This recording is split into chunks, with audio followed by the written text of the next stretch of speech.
See, Chen is a regressor who returned from a future where the entire world was conquered by demons. He was the last survivor, fighting for years until he finally defeated the Demon King by self-destructing alongside him. Then, after a blinding light, he wakes up back in the past inside his dorm room. He feels confused and wonders if he has somehow reached the afterlife. But when he looks outside the window and sees people standing there, he slowly starts to realize what happened. After a moment, it finally hits him that his wish came true. He has gone back in time to his university days from 10 years ago. Just then, a strange hologram appears and tells Chen that the power of gluttony has been fully integrated. As he stares out the window, he realizes he has 3 years left before the first demon lord, Wrath, descends. He clearly remembers that this demon lord was responsible for everything that followed. Wrath was the one who opened the gates of hell, allowing the other demon lords to enter the human world one after another. Our hero decides that he must find where Demon Lord Wrath will appear and eliminate him before the gates can even open. Snapping out of his thoughts, Chen focuses on the floating interface beside him, which clearly displays his stats. He wonders if this is some kind of game menu or system, since he never had anything like this in his past life. Back then, he only relied on his awakened power, something only 1 in 10,000 people possessed. The National Awakener University was built to recruit these potential awakeners. Unfortunately, when Chen was here the first time, he completely failed to awaken and grew used to being bullied, which explains why he just woke up in the infirmary. Suddenly, the system opens another panel showing a lightning-type assassin card, which he instantly recognizes as the class he had in his previous life. He gets startled and wonders if he awakened earlier this time. He quickly decides to test it out, but before he can switch classes, his roommate and friend Ma Long shows up. Long is an E-rank flower chanter. The poor guy has bandages on his cheek and came to check if Chen is okay. Luckily, Long cannot see the floating panels, making Chen realize that only he can see them. His friend examines him closely, noticing that all of Chen's injuries have already disappeared. He wonders how a non-awakener is recovering faster than someone like him who already awakened. Chen remembers Long from his previous life. His roommate managed to awaken during university, yet he ended up as one of the weakest awakeners and was brutally murdered on the 3rd day after Wrath descended. Chen smiles quietly as he looks at his old friend again. Long then reminds him that their rank test is tomorrow and they need to get ready. Long feels bad for Chen, thinking he still hasn't awakened, but reminds him that this test is extremely important if he wants to graduate. As they walk through the lively streets, Chen casually mentions that it has been a long time since he saw so many people around, which scares the hell out of his roommate. Chen thinks to himself that if he does nothing in this life, they will all face the same miserable future again. Because of that, he decides to train as hard as possible and raise his level quickly. However, there is a problem. At this point in time, the only way for an awakener to gain experience and level up is by defeating monsters inside demon lairs. These lairs are completely controlled by major guilds, meaning weak people or outsiders like him have almost no chance to level up. He opens his status window and studies his stats, wondering where he stands compared to other awakeners and the monsters themselves. The government classifies awakeners into ranks, starting from E and going all the way up to S class. Chen knows that most students in the university are stuck at E rank, with only a few barely reaching D rank. He glances at his friend and quietly chuckles in his head, feeling confident that he at least ranks higher than him. Just then, a ball suddenly flies in and smacks straight into the poor nerd, knocking his glasses off and shattering them. It turns out they ran into the bully Gong Chung and his lackeys again, the same guys who beat them up just the day before. Chung smirks and asks him why he didn't bring crates of drinks when he already knew they were playing here. Long quickly apologizes and is about to buy the drinks with his own money, but Chen steps in and stops him, saying that the one who should be apologizing is actually Cheng. Seeing the bully again pulls Chen right back into his painful memories. Back then, they tried to drown him in a sink. Instead of feeling guilty, they claimed they were just forcing him to awaken. That day, they only stopped when Chen finally passed out. Long rushed to check on him, but the moment Chung heard Chen speak, he came right back to hurt him even more. Snapping out of his memories, Chen makes up his mind to teach these bullies a proper lesson. Hearing Chen speak up, Chung and his lackeys step forward, clearly ready to shut him up for good. Chen looks straight at Cheng, knowing the guy only picks on the weak because his older brother is the student council president. As the bully steps closer, a crowd of students gathers around. They already feel sorry for Chen, expecting him to get beaten up again. When Chung reaches him, he asks what Chen just said. Without backing down, Chen calmly repeats that they need to stop bothering him from now on. Furious, Chung loses his temper and throws a punch straight at him. But this time, Chen simply raises his fist and blocks the attack with ease, even pushing the bully back. Everyone watching is shocked. As far as they know, Chen has not even awakened, yet he just stopped a strong attack like it was nothing. Growing even more angry, Chung rushes in for another attack. Chen calmly prepares himself and switches his class to Electric Assassin. Long stands nearby, completely stunned. Meanwhile, Chung activates his indestructible demon armor and charges forward with a heavy strike. Before he can even get close, Chen dashes in and blasts him away with a lightning-charged punch. The crowd cannot believe their eyes. The so-called weakling just sent the school bully flying with a single punch. Even after taking such a hit, Chung refuses to back down. He shouts at his lackeys to step in and get revenge for him. However, his lackeys are already shaking in fear after seeing what Chen just did. Chung forces himself back to his feet and charges at Chen once again. But once more, he gets beaten down and slammed away without standing a chance. Watching their boss get crushed like this, the lackeys quickly realize they are outmatched and run away. Long, watching all of this unfold, is left speechless. His jaw drops as he struggles to accept that his roommate, who was easily beaten just yesterday, is suddenly this strong. Chen, on the other hand, realizes that just like in his past life, he can switch into his assassin state whenever he wants. Even at level 1, his stats are high enough to handle low-level awakeners. This means his current rank must be at least D class.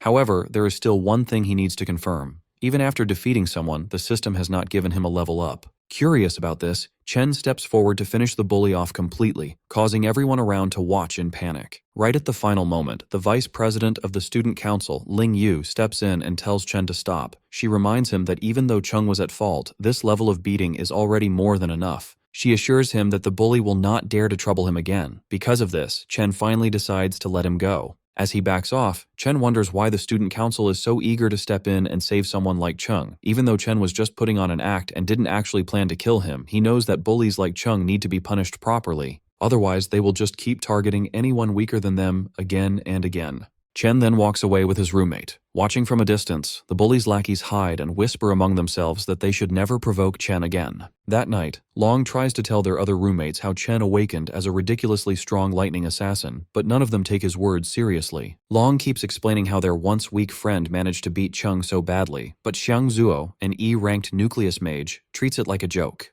Zuo asks why Chen is still running around training like this if he has really become such a big deal. He argues that a real awakener would not need to rely on basic physical training anymore. Hearing this, the gamer roommate Xiang Yu comments that it sounds like Long must have taken a serious hit to the head. Zuo continues, saying that the 4 of them are placed in this dorm because they are the weakest students at the bottom, and nothing they do will change that. He even claims that he is the strongest among the 4 of them, while Long and Yu are just support chanters. He flexes a little, telling himself there is no way Chen could have actually become a lightning assassin. Feeling more confident than ever, he hopes that he might even rank up during the final test before their graduation tomorrow. At an E-ranked demon lair, the student council president Gong Ting finishes his training session and walks out with Ling Yu. He notices his younger brother still standing there and asks what he is doing. Chung complains that as long as the guy who beat him is still around, he cannot even sleep peacefully. He keeps pushing his brother, begging him to get revenge for him. Ting calmly assures him that he will handle the mess he created. Sitting at the dining table, the vice president asks Ting how he plans to deal with this situation. Ting just asks her if the boy is really as strong as his brother claims. Ling Yu reminds Ting that there are fewer than 10 D-ranked students in the entire school, and Ting has already recruited all of them into his club. She adds that other students do not even have access to demon lairs like he does, meaning no average guy should be able to stand against him. Back outside, Chen keeps running like crazy while getting completely drenched in the rain. He sets a goal to run 20 full kilometers while carrying a bag loaded with 100 kilos, which is almost twice his own weight. He understands how important basic training is for raising an awakener's strength limit, since a stronger body is needed to handle high-level powers. As he runs, he remembers how his sister, his only family, was killed when the Demon King Wrath descended upon the human world. The Demon Lord slaughtered countless humans in an instant, and his sister died right in front of his eyes. He makes defeating this Demon King his main goal, since that moment was the start of all the destruction. Chen knows that the Demon Lord is already growing stronger, even with 3 years left before his arrival. Because of this, Chen needs to grow even faster if he wants any chance of winning.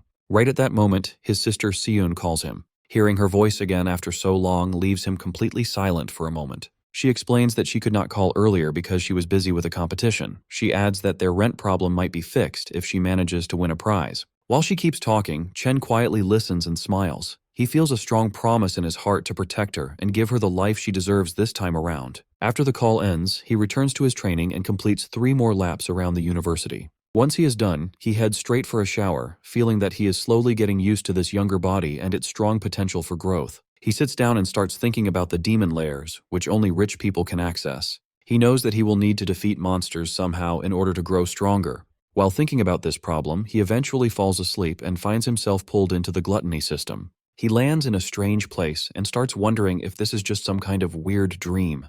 Back outside, Long looks for Chen and wonders where he has disappeared to. Inside the strange space, Chen sees a massive tower standing right in front of him. Before he can get a good look at it, a group of E-rank cloud warriors called Death Hounds appears to greet him. Chen worries that he somehow entered a demon lair and quickly switches his class. Since the monsters appeared out of nowhere, he decides to deal with them first and figure out the rest later. He easily takes down the weak hounds, since they are all bark and no bite, and collects their dropped items. He quickly reaches level 2 and smiles, thinking he might have gotten lucky by stumbling into a demon lair. A boss monster shows up next, but Chen defeats it just as easily. He cuts right through it, allowing him to level up again. The experience points he gets from the boss are much higher than what the normal monsters gave him earlier. The boss monster's body then gets marked as devourable, making Chen wonder what that means. He remembers the gluttony skill he saw earlier on his system panel and reaches out his hand to test it. The devouring finishes instantly, and the monster gets absorbed into a card. Chen is shocked to realize he can turn defeated monsters into new classes he can use. He quickly realizes this is the exact same ability the Demon Lord Lan Yu had. The thought of having a power just like a Demon Lord leaves him shaken. In this world, most people are born with only one class, while a rare few might have two. However, Chen can now hold as many classes as he wants. He wonders how he got this crazy power and what the dark tower in front of him really is. While he thinks about all this, he feels a strong presence, and a new demon appears holding 2 S-rank blades. The demon is clearly an S-rank, meaning Chen has no real chance of winning. Knowing he is badly outmatched, Chen still summons a lightning sword to fight back and gamble for his life. Strangely, the demon standing in front of him somehow knows his name. The demon trades blows with Chen, but it is clear that the monster is only toying with him. It avoids hitting his vital points on purpose and just keeps knocking him down over and over. After pushing Chen to his limit, the demon finally speaks. It tells Chen he can survive if he stays and guards the tower with it. Chen refuses the offer, so the demon brutally slashes his arm. The demon threatens to finish him off. It explains that it only went easy on him because Chen is the only person who could reach this place. It asks him to think about it one more time, but Chen does not lose hope. He refuses again, ignoring the danger he is in. He shouts and charges forward, determined to fight back, and attacks the demon again. During the whole fight, Chen has been studying the demon's movements. He noticed a 0.4-second delay before every swing. He knows he can use that tiny window of time to watch the angle of the monster's wrist and dodge the attack perfectly. He also found a 0.2-second recovery pause where the demon is defenseless. He plans to use that short opening to aim right for its heart. Even though he manages to pull off this risky move, he knows a D rank like him cannot truly beat an S rank. His real goal is to paralyze the demon just long enough so he can escape. He does exactly that and runs toward the only light he can see, hoping it is a way out. But just as he reaches the light, it vanishes. The demon tells him it was just an illusion and that there is no exit in this place. The demon explains that this palace is not actually a demon lair at all. However, it praises Chen for finding the flaws in its attacks so quickly. The demon reveals itself as the Purgatory Rakshasa. It tells Chen that he really is the one who can bring hope. As Chen takes a closer look at the demon's body, he gets a shock. He realizes he has seen this exact same look before on the Demon Lord Lan Yu. Our hero remembers the final battle before he went back in time. His opponent in that fight was no ordinary demon. During their fight, the creature first turned into a dragon. Then it kept changing into other scary high-level monsters. It used boiling magma, poisonous vines, and lightning that was even stronger than his own. But out of all those forms, the one that really caught his attention looked exactly like the demon standing in front of him right now. He realizes something shocking. Every single transformation must have been part of Demon King Lan Yu's power. Since that power is now inside him, the demon he sees right now is just the power of gluttony absorbed into his own body. His smart guess really impresses the demon. It calmly tells him that he is truly worthy of inheriting the power of this entire dimension. Chen frowns, confused about what it means by the entire dimension. A golden void key appears in the demon's hand. It is the only way to enter and leave the giant tower behind him. The demon explains that Demon King Lan Yu ate countless powerful monsters. Its sacred duty was to guard the tower that traps the strongest ones among them. Now, it decides to give that key to him. Rakshasa wants him to eat those demons, grow stronger, and take over its mission. Confused, Chen asks why a demon would ever help a human. The creature replies that even in the demon world, there are good guys and bad guys. One evil monster killed its whole clan just for fun. Since that day, it has waited for a chance to get revenge on that monster. Now, it believes it has found the right person to grant that wish. It tells our boy that someone was right about him being their best hope for revenge. Chen immediately asks who that person is. The demon just replies that all the answers are waiting inside the tower, speaking in a mysterious tone like an old sage. With its final words, it offers all of its remaining energy to him. In return, the demon tells him that he must become the strongest human on the planet. It will not be easy to eat every single wild beast hiding inside the tower. Each of those smart creatures will be a huge challenge to beat. The demon gives its final warning, saying that only someone with a strong hunger to grow stronger deserves Purgatory Rakshasa's power. That is the drive he needs to kill every demon king in existence. After saying that, the demon's body turns into a burning ball of energy for Chen to absorb. Chen immediately levels up 8 times and gets 2 of Rakshasa's swords. Without hesitation, he accepts the mission, promising to carry out the fallen warrior's final wish. Along with the stat boosts, he unlocks the ability to control gravity and absorb power from dead humans and demons. The next morning, he slowly opens his eyes, waking up inside his dorm like any normal day. He jumps up when a loud voice echoes through the room. His roommates are already getting ready and tell him to hurry up if he wants to get to school on time. When he notices his body is completely fine, he wonders if everything he experienced was just a weird dream. But his updated stats prove that is not the case. Everything he saw was real. After jumping from level 2 to level 10 overnight, he wonders what rank he is now. His roommate begins making fun of him. He mentions how someone was shamelessly praising him the other night, talking about how cool and crazy strong he supposedly became.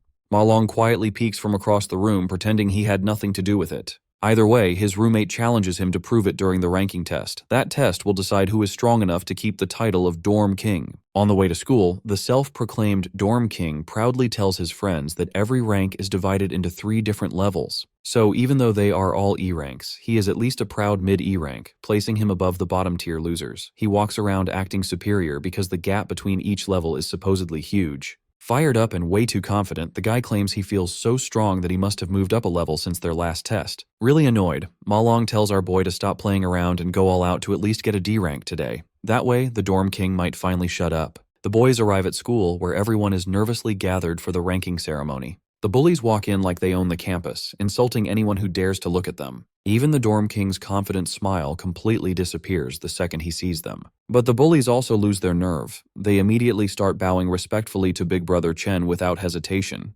His roommates slowly begin to realize that maybe everything Ma Long said was not complete nonsense after all. Our boy ignores the bullies and just minds his own business. Another student decides to step in front of him. It is Jian, a student council officer who acts like the school police, and he gives Chen a very polite warning. The student council president personally sent him to punish the guy who dared to hit his precious little brother. All of Chen's friends immediately scatter and hide. They are terrified of Jian, the enforcer who handles all the dirty work for the president. His roommates cannot figure out why this D-rank monster is targeting Chen like this. He steps right into Chen's personal space. The president's loyal follower brags that his great sense of smell lets him judge exactly how strong someone is, and right now, all he smells from him is a weak, pathetic loser. Amused by the insult, our boy fires back without hesitation. Shane completely loses his temper the moment he gets called a dog. Before a fight can actually break out, the overgrown pup's master orders him to stand down so they don't cause a public scene. After doing some digging, he found out that his little brother was the one who started the fight. Getting beaten up was simply the result of picking a fight with someone way out of his league. With that said, the president shoots him a glare sharper than daggers. But our hero isn't intimidated in the slightest. Just then, a professor announces that the rank assessment ceremony is officially starting. He asks all the students to step forward when their names are called. Hearing that, the president tells his lapdog they are leaving. He assumes this was a one-time incident and that Chen won't cause any more problems after being warned. Watching from high above, a man curiously asks the vice president why she is watching the ranking ceremony today. He wonders if a certain rookie has caught her eye. The lady smiles faintly, saying that this year will be quite interesting. Soon, Xiangzhou's name is announced. The Dorm King feels slightly nervous as he steps through the door. The atmosphere completely changes on the other side. The assessment is done one by one inside a special demon lair. In there, a demon heart connected to wires measures an awakener's rank and potential by absorbing their energy. When the awakener releases their full power, the signal transfers back to Earth, revealing their assessment results. The Dorm King's rank turns out to be exactly the same as last time. However, the professor looks confused when his potential score takes longer than expected to show up. Ma Long stares intently at the shifting numbers. After building up all that suspense, Xiangzhou's maximum potential is revealed to be only a C. He walks out looking sad, realizing that all the progress he thought he made was just in his head. His roommates try to comfort him, telling him they are all in the same boat anyway.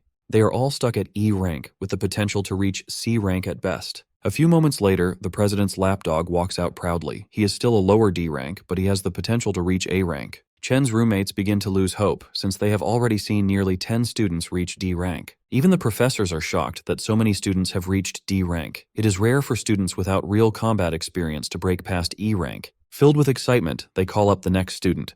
It's the president, who carries everyone's expectations on his shoulders. All eyes turn to Gongting, the student who is already a guild master, as he walks onto the stage. Our boy stays calm and patiently waits for his results. Everyone in the academy knows that Gongting was only a lower D rank 2 years ago. Since the school's historical record for the highest grade is middle D rank, people wonder if the president will finally raise the bar. Inside the demon lair, the demon heart's eyes slowly open to his presence. The president isn't able to unleash everything he has. Still, he has a burning desire to go out with a bang at graduation, carving his name into the history books as #1. When the professors see his potential grade glowing gold, they blink in disbelief. Their suspicions are confirmed as Gongting's high D rank completely blows them away. Not only that, but excitement erupts through the crowd at the sight of the first potential S rank in history. The president's lackeys praise their boss non-stop. Even Chen's roommates burn with jealousy as they watch a legend being born right before their eyes.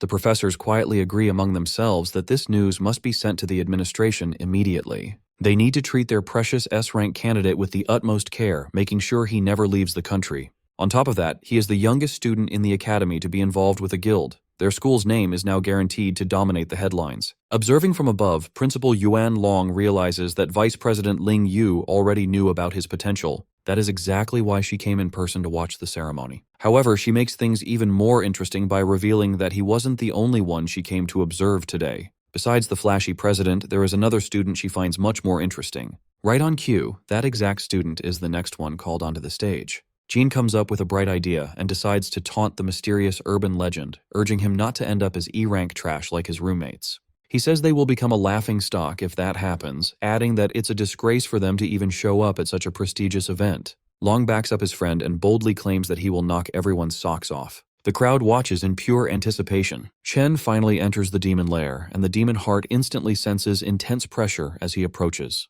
Our hero recalls that the best way for an awakener to secure a good future is to join a high-ranking guild. He knows the only way to reach that goal is by performing well during the graduation combat assessment. There, candidates must choose their own members to form a 10-person squad. The squad that takes first place gets directly recruited into the nation's top-tier Imperial Guild, making the purpose of this test very clear to everyone. Jian begins recruiting and introduces another low-tier D rank to his boss. He proudly claims that their party is now complete. He explains that they already have all the D ranks along with the president's brother on their team, so there is no way they can lose first place. Jean knows that strong students will naturally group together to form the best party, leaving the weakest to do the same. This creates a brutal environment of survival of the fittest, where the weak are easily cast aside and eliminated. After some time passes, Long starts to feel anxious because the screen isn't changing. The crowd quickly assumes that Chen must be so weak that the system can't even register his presence.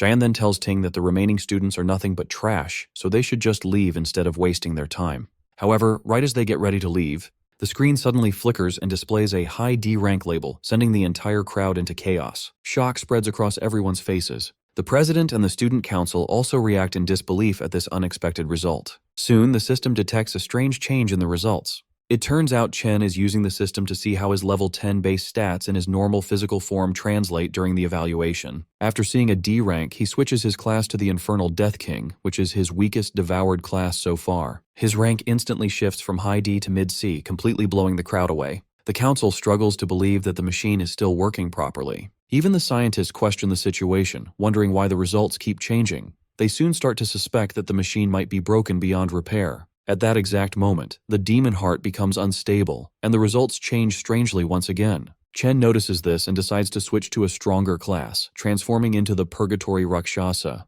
The demon heart grows anxious as a violent storm brews outside the demon lair. Jian shouts in confusion, treating the storm like a celestial sign that history is rewriting itself as if their dorm has produced a divine monster. In the very next moment, his potential flickers to S rank, leaving both the scientists and President Ting completely stunned. However, the system suddenly displays a warning. The user's potential exceeds its maximum load and cannot be detected under the current limits. Jian's brain almost shuts down like a blue screen of death, and his soul nearly leaves his body from pure shock. As the system begins to break apart under the overwhelming pressure, the scientists rush forward in a panic, wanting to ensure the student doesn't get hurt. But when they finally arrive, they freeze in disbelief. They find a shriveled raisin sitting where the demon heart once was, since it completely burned out from extreme overuse. It turns out Chen might have scared it a little too much. Still, he ends up devouring it and gains the ability to see anyone's rank, along with receiving warnings about nearby dangers. He walks out of the demon lair and is pleasantly surprised when everyone's rank appears right in front of him.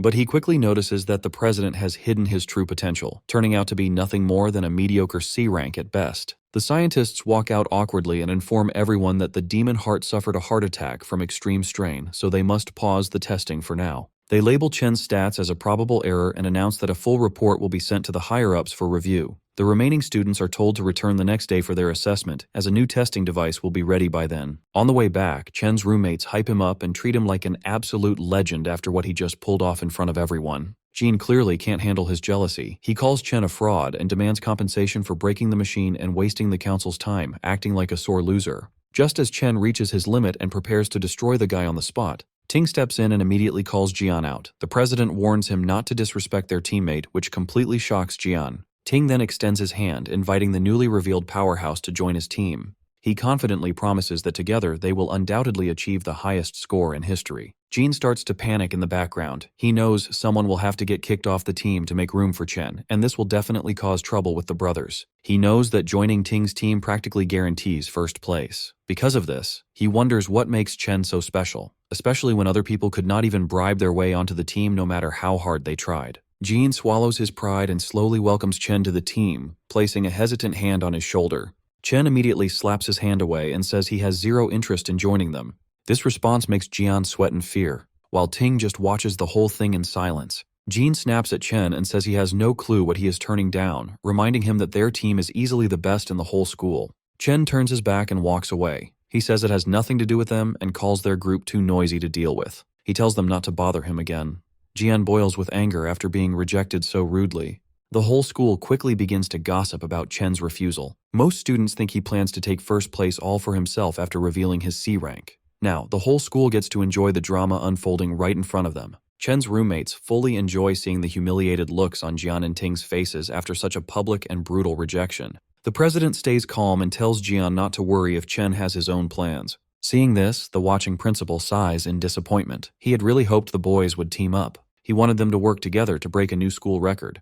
However, Ling points out that things are much more interesting this way. She explains that Ting grew up rich and spoiled, so he will definitely see this refusal as a declaration of war. She reminds the principal that the president is not an easy person to cross once his pride is hurt. Jean keeps complaining, saying Chen only has a big ego because a test error showed he was a C rank. Ting hints that the result might actually be real. He admits that even if it is unlikely, he cannot let anyone take his first place spot. Jean remembers that Chen is likely just a normal student with no real combat experience. On the other hand, the council members are elites who secretly trained inside a demon lair to get strong. He suggests going to teach Chen a lesson for being so rude. Ting cuts him off and asks if he really thinks their president is petty enough to do that. Jean realizes his mistake and apologizes. Ting then cancels their karaoke plans and tells Jian to handle the situation by himself. He coldly adds that whatever Jian chooses to do has nothing to do with him.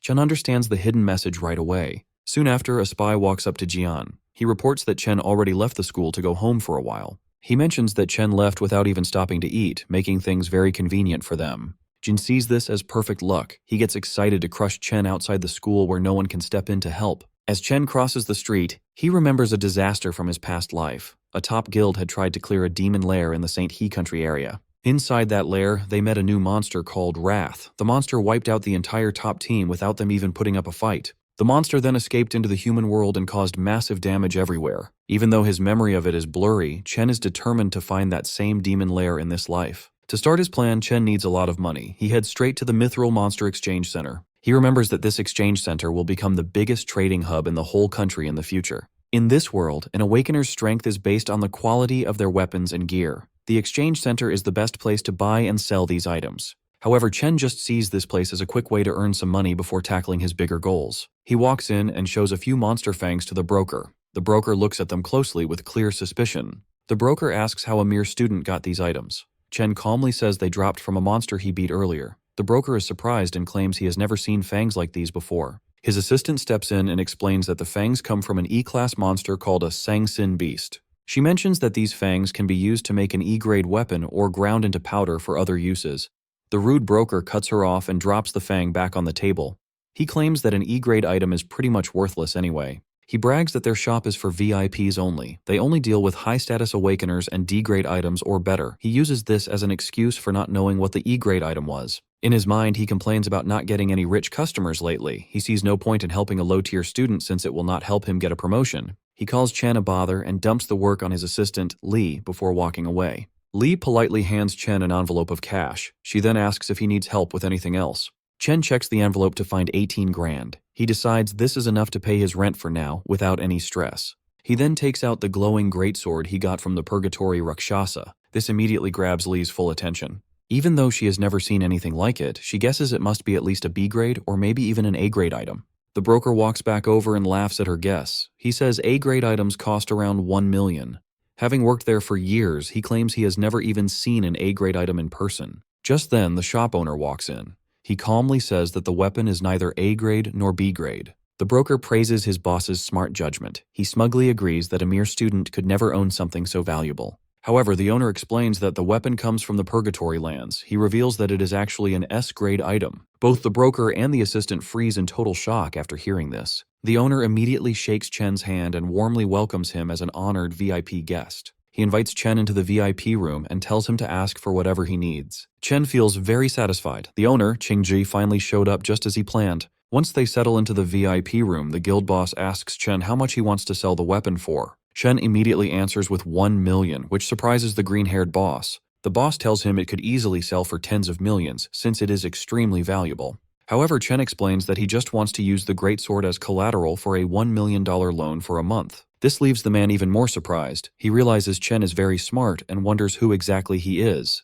Chen continues, saying he will pay back the main amount in 30 days and the interest the month after. Before answering, the guild boss tells the girl to step outside so they can discuss business privately. Once she leaves, the man mentions that he knows Chen goes to the National Awakener University, where the seniors are about to graduate. He adds that he knows the graduation test is in 30 days and the prize money is exactly 1 million.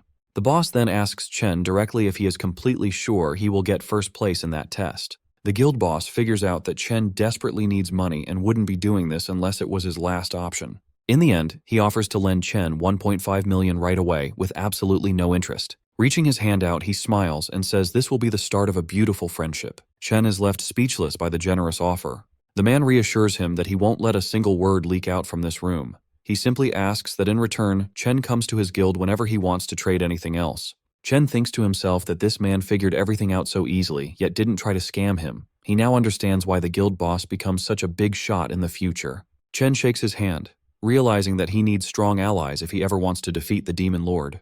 A few moments later, the contract is signed, and the money is sent to his account instantly. The guild boss then asks if he needs to borrow a weapon for the test, since he just gave his away. Even though the guild doesn't have any S-rank gear, they still have plenty of high-quality A-rank equipment for him to choose from. Chen tells him not to worry. He then simply summons the other greatsword he got earlier, leaving the guild members completely blown away. With that, Chen takes his leave. Right after, the guild boss promotes the pink-haired girl to supervisor for bringing in such a high-level client. Before fully leaving, Chen realizes he forgot to buy something and turns back toward the counter. A few hours later, Chen is waiting at a bus stop. He remembers how, in his past life, he struggled a lot to reach the top, and people treated him like trash. He worked endless shifts just to make ends meet, and he and his sister had to live like they were almost homeless to survive each month. His sister, Yuan, managed to get into her dream university back then, but she gave it up, claiming the campus was too far from her brother. But in reality, she was just afraid of putting a heavier financial burden on him. Back in the present, he wonders why she hasn't shown up yet and starts looking around. Just then, a voice calls out, calling him stupid for searching near the entrance instead of the exit. It's Yuan. Pulling along her huge suitcase, she tells him they are broke again because the rent drained all their money. However, Chen just stands there in complete shock, since it has been 7 years since he last saw her. She tells him to help her with her bags. Getting no response, she waves her hand in front of his face, trying to snap him out of it. At that moment, Chen suddenly rushes forward and hugs her tightly, catching her by surprise. After a few awkward moments, she pokes his sides to break free from his grip, scolding him for nearly suffocating her. She tells him he has been acting pretty weird lately and wonders if his crush finally rejected him, but he just brushes it off. The two start walking together while she continues to talk about her exams. Even so, Chen is more than happy to listen to everything, promising himself that he will never let anything bad happen to her in this life. Elsewhere in a dark alleyway, a few thugs are waiting around. After confirming that Chen will pass through the area, their leader Jian tells his men to stay low until their target shows up so they can ambush him together. With a crazy smile on his face, he tells himself that he will definitely punish Chen for what he did. One of the thugs asks if they will get in trouble if the situation escalates. The Cloud Assassin replies that he initially just wanted to teach the guy a lesson, but his recent encounter really made him mad. Recalling how Chen humiliated him, he tells his goons to leave some of the fun for him, swearing to teach our hero a lesson he won't forget. Jean brags about being the best Cloud Assassin around, drooling as he imagines the look of despair on his target's face. As Chen and his sister walk together, Yun points out that he has been acting strange lately and wonders if the exams are stressing him out. She quickly plays it off, teasing that a weakling like him shouldn't overthink things. She reminds him of his own advice, to keep going no matter what and leave the rest to fate. Trying to lift his spirits, she starts singing a motivational song as they enter an alley. Chen is pleasantly surprised that she noticed his change in mood so easily, though he realizes she still doesn't know about his awakened powers and newfound wealth. When he confidently replies that he is fine, she wonders if it's just his male pride talking. Yun shakes her head, thinking to herself that her brother is finally becoming a man. Trailing behind them, one of the thugs tells Jian that their target is with a girl. This makes Jian extremely excited, knowing the alley has no cameras and they won't get caught. However, Chen instantly senses their evil intentions and realizes it's the same scumbags from the student council. Taking out some wireless earbuds, he places them in his sister's ears. He tells her to listen to a song he recently started enjoying. This catches her off guard since he rarely listens to music, but she goes along with it to understand him better. Chen then turns around, staring daggers at the scumbags as they slowly advance. With the music playing in Yun's ears, the thugs rush forward and the fight begins. Chen immediately switches to his lightning class. He thinks about how it has been 7 years since he lost his sister, and he just got her back. Filled with anger, he wonders where these guys got the nerve to attack them, dashing forward like a bolt of lightning. He kicks the first thug so hard that he goes flying, causing the others to break a sweat. Chen charges his fist and punches 3 of them in a row, finishing off the 4th with a brutal knee strike. One brave goon tries to attack, but Chen simply grabs his hand. Without any effort, he breaks it like a piece of dry spaghetti. The guy screams in pain, only to receive a heavy punch straight to his nose. Seeing his men get thrown around, Jian freezes in shock, wondering how Chen became so strong. Chen doesn't stop there, continuing to throw punches left and right as he makes his way toward the Cloud Assassin. When Chen finally reaches him, Jian tries to convince himself that he is the strongest assassin alive, declaring that he cannot lose. Our hero quickly brings him back to reality with a devastating punch that sends him flying. He follows up by rushing forward, unleashing a combo of punches that knocks several of Jian's teeth loose. The Cloud Assassin rolls violently across the ground and crashes into a wall. He looks up only to see Chen staring right at him like a demon. Chen looks down at the defeated Jian and reminds the piece of trash that he already warned him to stay away. Staring straight into his soul, he asks if the brainless scum can't even understand basic human speech. Beaten beyond recognition, the once arrogant assassin can no longer feel his legs, with half the bones in his body completely shattered. Realizing he messed with the absolute wrong guy, he barely manages to mumble out a pathetic apology. Chen promptly shuts him up, grabbing his collar and pressing a cold dagger right against his face. Staring into Chen's eyes, the so-called top assassin sees it clearly. There is absolutely zero hesitation to kill. This is not the aura of a normal high school student. Jane cannot help but wonder what kind of hellish experiences could turn a man into a monster like Chen.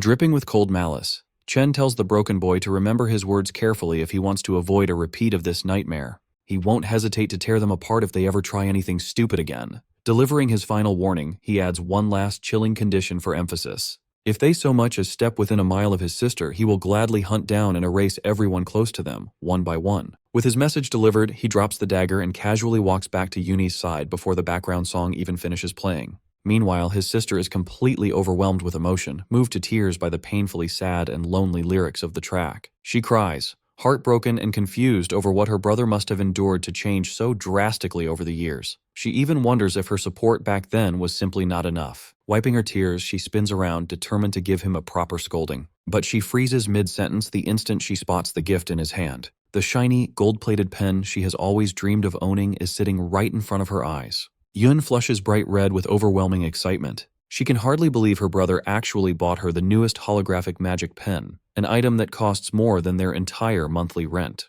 Her adorable reaction immediately warms Chen's heart. Her expression makes it obvious she doesn't want to return it, even if doing so would be the responsible choice while they are so far behind on rent. Clenching his fist behind his back, Chen silently swears to protect his sister's smile in this life and ensure she makes it into her dream school. Back at home, Yuni happily spends hours tracing glowing holographic drawings in the air. Watching her, her big brother quietly enjoys a bowl of her homemade ramen, genuinely glad that she loves the gift. Even so, the reality of their situation kicks in, and she worries about him spending so much money on her when next month's rent isn't even covered. In response, Chen flashes a proud smile and reveals that their rent for the entire year has already been paid in full. He casually brags that his little business venture with a friend has been highly profitable lately, but Yoon is sharp and immediately shoots him a suspicious glare. She is clearly not buying this incredibly convenient business story. That being said, she chooses not to push the subject further. Honestly, she can't even remember the last time her big brother laughed so openly and freely.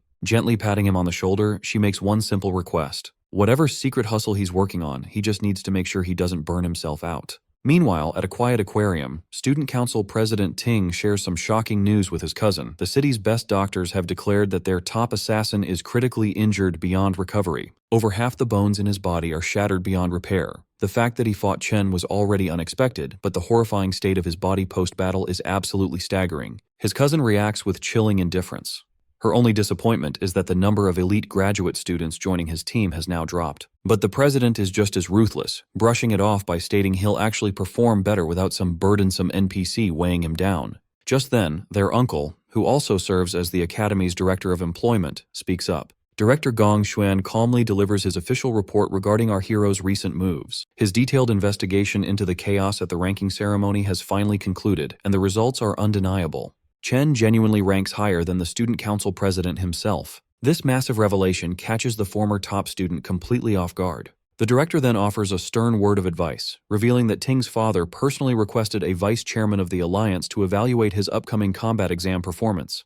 Because of this, Ting must ensure he shines brighter than anyone else. But just in case he fails to secure the spotlight, the director proposes a backup plan. The green-haired girl, his uncle's favorite niece, will join his team to guarantee they secure first place overall. However, the arrogant council president flatly rejects the offer without a second thought. He haughtily claims that he didn't even use a fraction of his true strength during the initial assessment. Supremely confident in his overwhelming superiority, President Ting assures them he will dominate the entire academy on his own. Back at the academy dorms, our boy Chen washes off after finishing a grueling daily 100-mile run with a heavily weighted backpack. He is completely locked in on one single goal, winning the $1 million prize in the upcoming graduation exam. This prize is his only real shot at fulfilling his deal with the Mithril Guild's Qingji and establishing a lucrative, mutually beneficial trade relationship. With only a few weeks left until the big exam, he lies down in bed, not to rest, but to continue his relentless grind even in his sleep. Transporting his consciousness into his demonic lair, he finds Demon King Lun Yu's enormous void tower looming before him.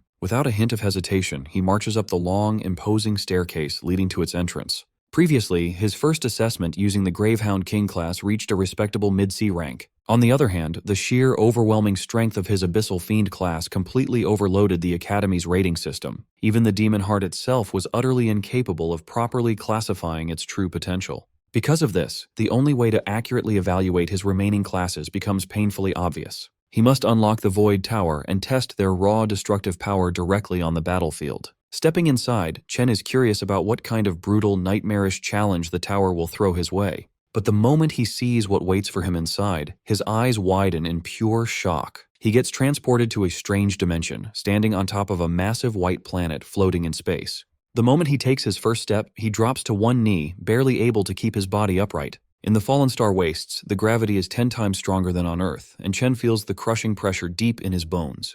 Behind him, the tower entrance vanishes. He knows this means he has to defeat the boss to reopen the exit, so he needs to adapt quickly before any monsters can ambush him. However, a phantom lion prowling nearby isn't going to give him that chance. Left with no other choice, Chen instantly switches to his lightning class.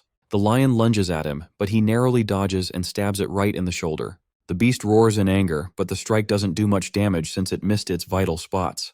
He quickly realizes that his attacks are just as slow and sloppy as his current ability to move. The phantom lion easily pins him to the ground and goes in to take a bite out of him. This shows just how well these monsters have adapted to the extreme gravity. He lets the lion bite his arm for a moment before quickly switching to his Abyssal Fiend class. The change instantly gives him a different kind of stat boost. Trading away some speed, he gains a massive amount of strength and stamina, which is exactly what he needs for close combat. His class change slams the aggressive beast down, immediately flipping the fight in his favor. Rakshasa's gravity manipulation proves to be extremely useful. On a planet with 10 times normal gravity, a 3-time multiplier hits with brutal force. The lion roars furiously, but Chen shows no mercy, crushing it right into the ground. Afterward, he sprawls out on the floor to catch his breath. Gluttony surprises him with a well-deserved level-up notification. He then learns that every class has a star rating. The number of stars shows how much his stats boost when he switches to that class. Right now, Purgatory Rakshasa has the most stars out of all his options. But even with that advantage, he still had to fight for his life against a B-rank Phantom Lion. It is clear he still has a long way to go before reaching his full SSS rank potential. To make matters worse, he's annoyed to see that Gluttony won't even give him the option to absorb the creature.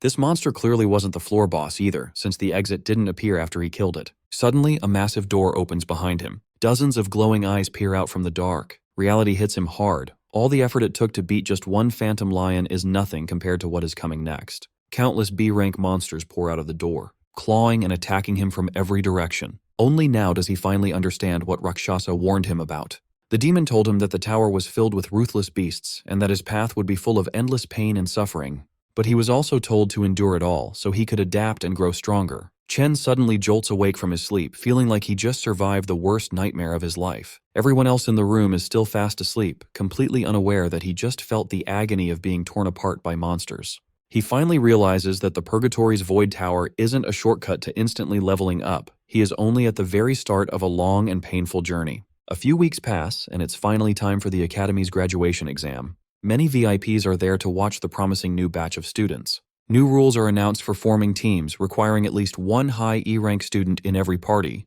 When it is time to form teams, it's announced that all students can now see each other's ranks. This helps everyone quickly decide who to recruit for their group. The students are listed in order of their rank, from highest to lowest. But Ma Long quickly notices something weird. Chen is also confused when he sees his name sitting all the way at the very bottom of the list. All eyes turn to him, as everyone wonders how a high-grade awakener could possibly be in the lowest spot. The jealous students immediately start talking trash, convinced that his original high rank was just a mistake in the test. Still, even they can't deny that his strength is real, and having him on their team would easily boost their scores. Council President Ting stays quiet while people whisper about the fool who must be regretting his choice to reject the president's offer. It turns out the man behind this trick is his own uncle, Gong Xuan. He figured no one would invite Chen to their party after seeing him ranked at the bottom.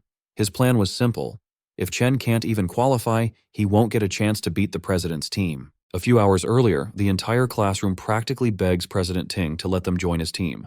They try their best to flatter him, but Chung shuts them down, saying they can only add one more person. Now, all the other students have formed their own teams, leaving only the weakest dorm behind. Long says they tried asking everyone, but no one wants to join them. Since they only have 4 people right now, they cannot take part in the graduation test.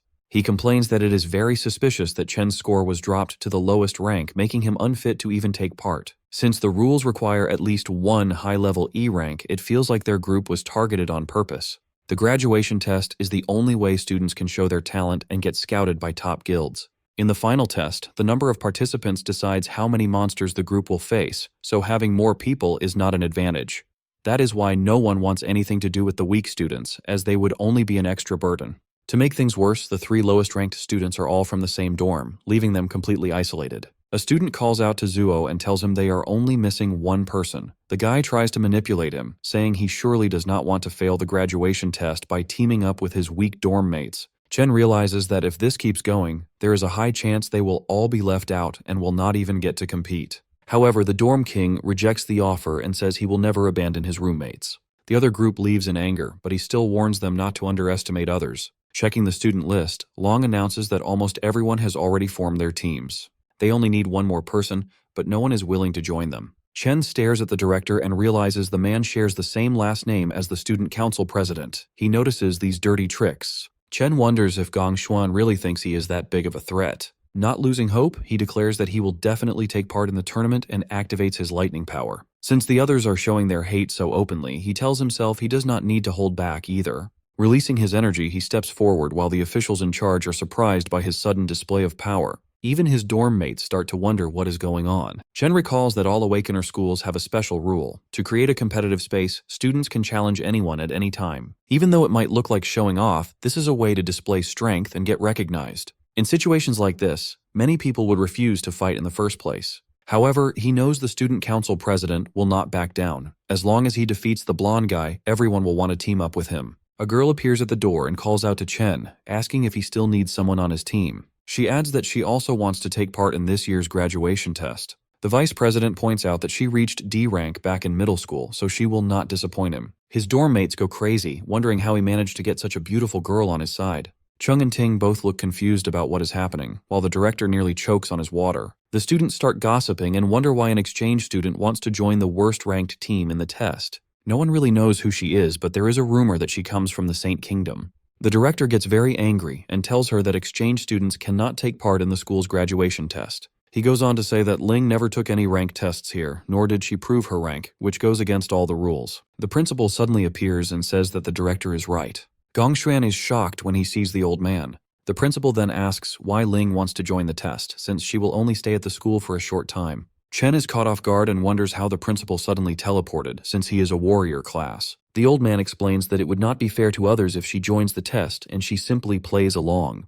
Chen starts sweating when he realizes that he cannot even tell what rank these two are. The director finally gathers the courage to speak up and supports the principal, saying a school cannot function without rules.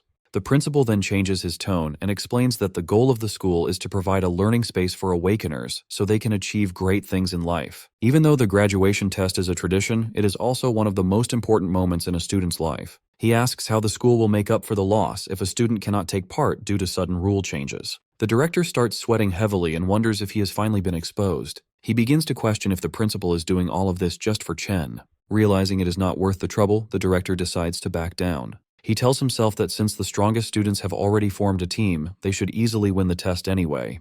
The director bows to the principal and apologizes, admitting they overlooked how this system could stop some students from getting a chance to grow. He then announces that to ensure fairness, even lower-ranked teams and groups with less than 5 members can now participate. The 4 dorm mates finally form their team and celebrate that they can take part in the graduation test. Sitting in the back, the principal tells Ling that she seems a little too interested in Chen. On one side of the test, the student council president leads the team of the strongest players. On the other side, Chen leads the 3 weakest players. This makes the old man very curious about which cave they will choose and how many points they will score in the end. The official then announces that all captains can now choose which devil cave to enter. His tablet dings, catching him off guard because one captain has already made a choice. Everyone is shocked when they see which cave Chen selected. His dorm mates also panic and tell him to quickly change his mind, asking if he understands what he just did.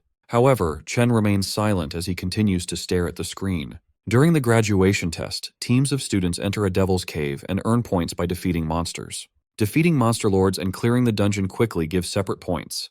The dungeon's difficulty level then determines how much the total score is multiplied. An F-rank dungeon gives up to 75 points, while an E-rank dungeon offers a maximum of 100 points. The team with the highest score gets scouted by the Imperial Guild, and the top player receives a reward of 1 million yuan. Inside the selection room, the students discuss that the highest score in history was 90 points, achieved by the current leader of the Imperial Guild. Even clearing an E-rank dungeon requires a team to have at least 3 solid D-rank fighters. This year, Ting's team might actually surpass that record. The display suddenly dings, informing everyone that someone has already selected a Devil's Cave. A student is shocked to see that Chen has chosen a D-rank dungeon. No one has ever cleared a D-rank dungeon before, and everyone wonders if he made a mistake. Long asks Chen if he hit his head, while the dorm king completely loses his mind at the screen. The nerd tries to talk some sense into Chen, but he reveals that he thought long and hard about this choice. The system dings again when the student council president also selects the D-rank cave. Ting's teammates immediately accept their leader's choice, officially qualifying them for the test. The classroom goes wild at the announcement, though Ting's group tries to act nonchalant. A blonde goth girl roasts Chen for trying to act tough, assuming he just wants attention. A bald student adds that Chen's weak teammates will never agree to this, and the team will fall apart. Long studies Chen's face and realizes he is completely serious. He wonders when his friend became so bold and how much he has changed. Making up his mind, the nerd presses the confirm button, deciding to trust his friend. Yo also hits the green button, feeling like he has nothing to lose. The dorm king gets annoyed that the others made their choice before him, so he presses the button too. With that, the system officially qualifies their team for the test. Looking at his dorm mates, Chen apologizes and explains he chose this dungeon to become the top scorer. He knows he is dragging them into his own dream, but he reassures them they will reach the top together. Hearing his words, the president stands up and declares that the top spot belongs to him alone. Chen turns around and faces him directly. Ting releases an intimidating aura, stating that there can only be one strongest student in the school. Standing in the back, Ling is surprised as this is the first time she has seen such strong emotions from Ting.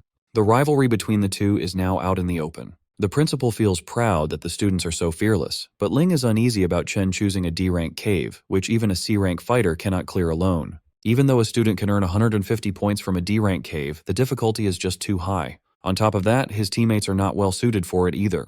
The principal adds that with only a month left, it will be impossible for them to improve enough in time. Even so, he still hopes for the best. 2 weeks later at the training grounds, everyone lies exhausted on the floor. Long asks why they are doing physical training while the other students are using simulation training. Chen made them go through all kinds of exhausting exercises, leaving them extremely frustrated. Chen explains that simulation training is actually no help at all. When someone enters a devil's cave for the first time, their mind goes blank and their instincts are the only thing that saves them.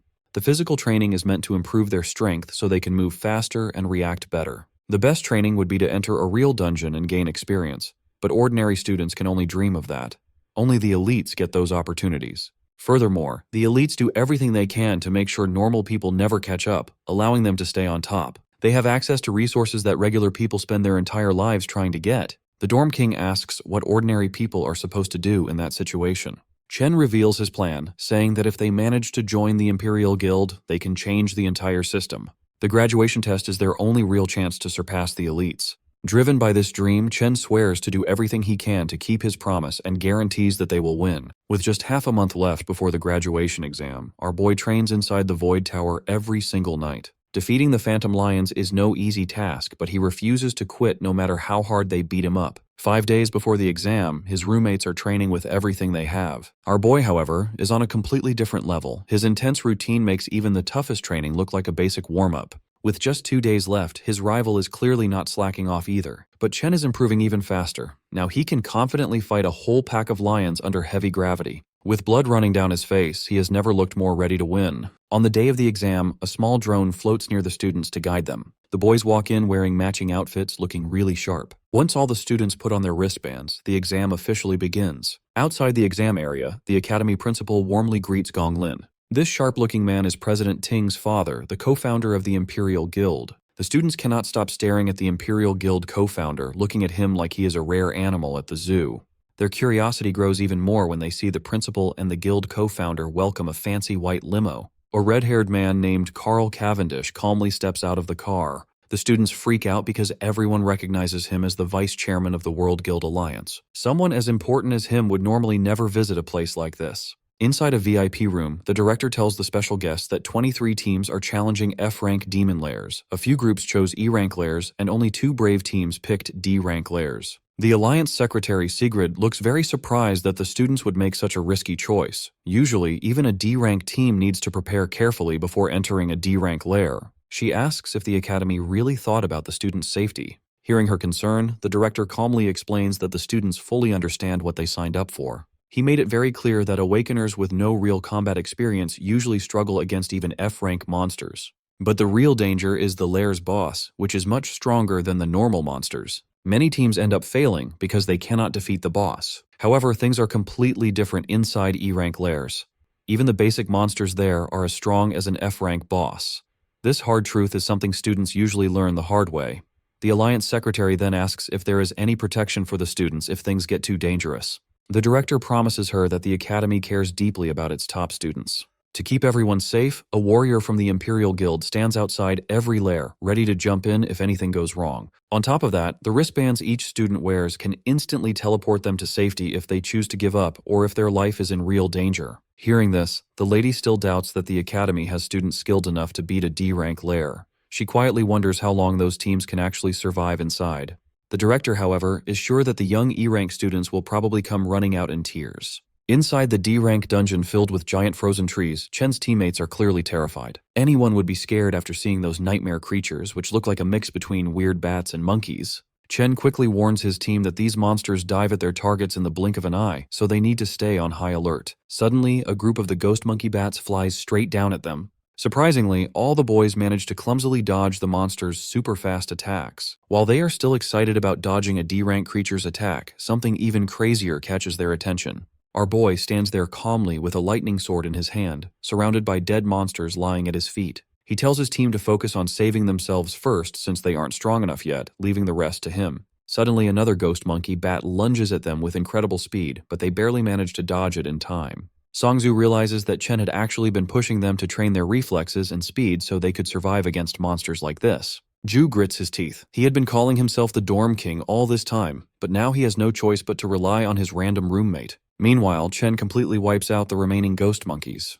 They dive toward him in waves, but he slices them down before they even know what hit them. The Dorm King mutters to himself that he always heard about Chen's strength from Ma Long, but this is the first time he's seeing it for himself. To him, Chen doesn't look like a normal student at all, but more like a battle-hardened soldier. As the fight continues, the Dorm King feels a bit of jealousy creeping in over Chen's rising reputation. Out of nowhere, another monster appears behind the group, and Zhu barely manages to block its strike. He grabs the creature's leg with his flaming hands and yells at his teammates to stop acting like dead weight and get it together. After all, Chen isn't the only one whose graduation is on the line. The others stare at him, surprised by his sudden determination. Inspired by the Dorm King's stubborn will, Shangzu casts his Vine Lock spell, successfully tying up the monster. But to his shock, the creature breaks free almost instantly, kicking Zhu in the process. Long casts his Frostbite Breeze spell, which only slows the monster down a little, so they decide to combine their attacks. Working together, they manage to hold the creature down briefly and shout for the Dorm King to take the shot. He charges up an explosive flame bullet and lands a direct hit.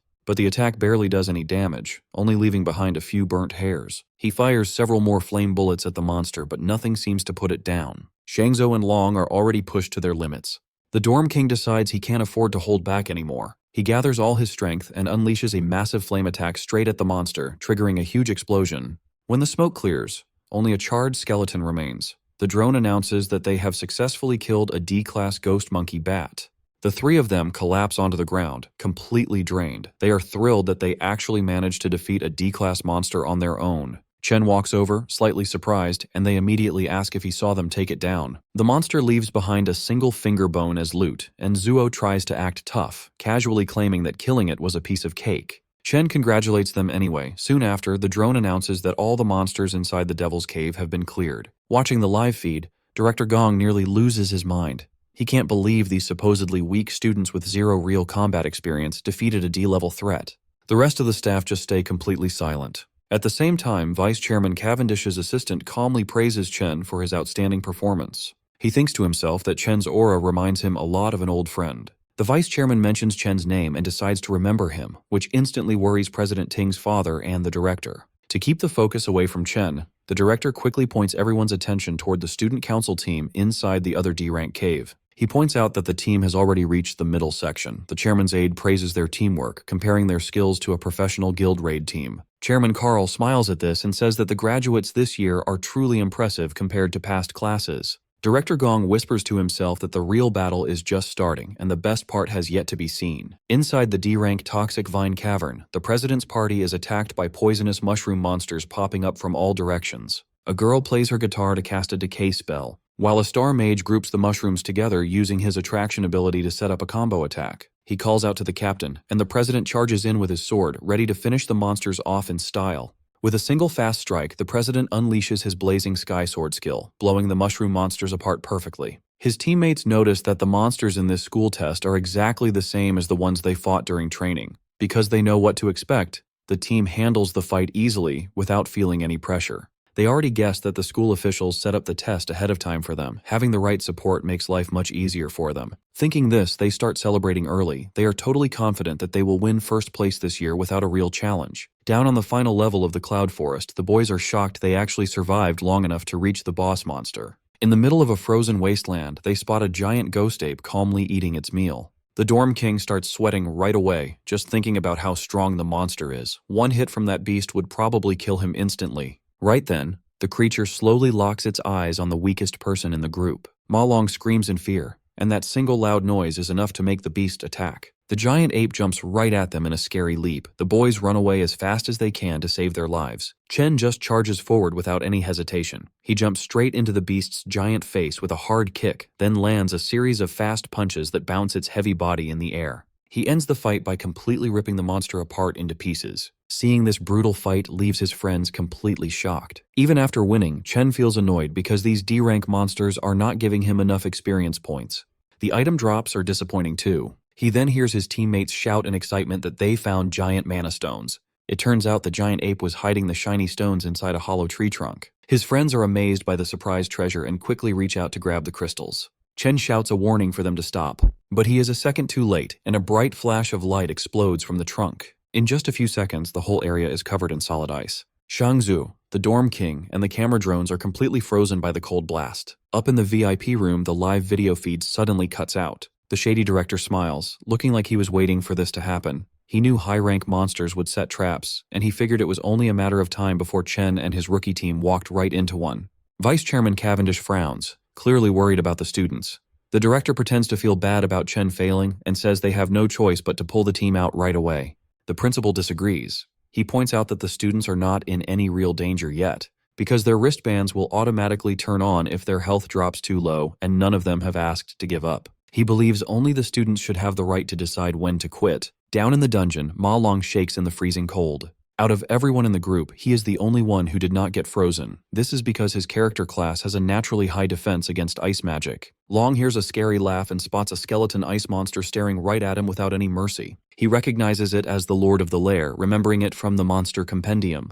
He recalls that it is a cloud mage capable of easily controlling both offensive and defensive abilities by manipulating ice and snow. He also remembers that this creature, known as the Bone King of Remains, enjoys killing its prey through prolonged torture. Realizing the ice bomb was just a trap, he turns and runs without hesitation. Long knows perfectly well that he can't handle a C-class Lord monster on his own. He rushes toward Chen to free him, but an ice attack strikes his leg before he can reach his friend. The Bone King laughs at his misery, while Long's bracelet sends out a warning that his leg has been completely pierced. The device offers him the option to abandon the exam, but Long refuses to give up. He still tries to thaw Chen out before they lose their only advantage. Suddenly, another ice shard shoots through his arm, stopping him from freeing Chen despite his desperate efforts. The Bone King enjoys watching Long endure unbearable pain, and his bracelet issues another warning about severe damage. It detects that his arm has also been pierced and notes his dangerously high heart rate, offering him the option to quit the exam once again. Instead of giving up, Long thinks back on his past. Throughout his life, he always ran away from his problems the moment things got hard, a habit that left him behind every single time. He remembers how people ignored, bullied, and laughed at him.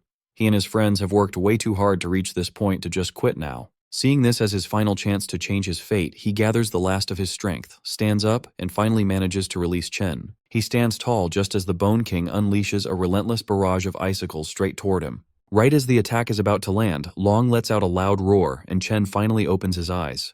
The ice block shatters into pieces, and Chen rushes forward, carrying Long away from danger in one swift move. This sudden escape catches the Bone King off guard. Long quickly realizes that Chen managed to break free from the icy prison entirely on his own. Chen thanks Long for trying to help him earlier and immediately asks about his injuries with clear concern. Long replies that the bleeding has stopped for now, so he will survive. He informs Chen that the monster is a cloud type, C-rank lord known as the Bone King, warning him that it is extremely dangerous in combat.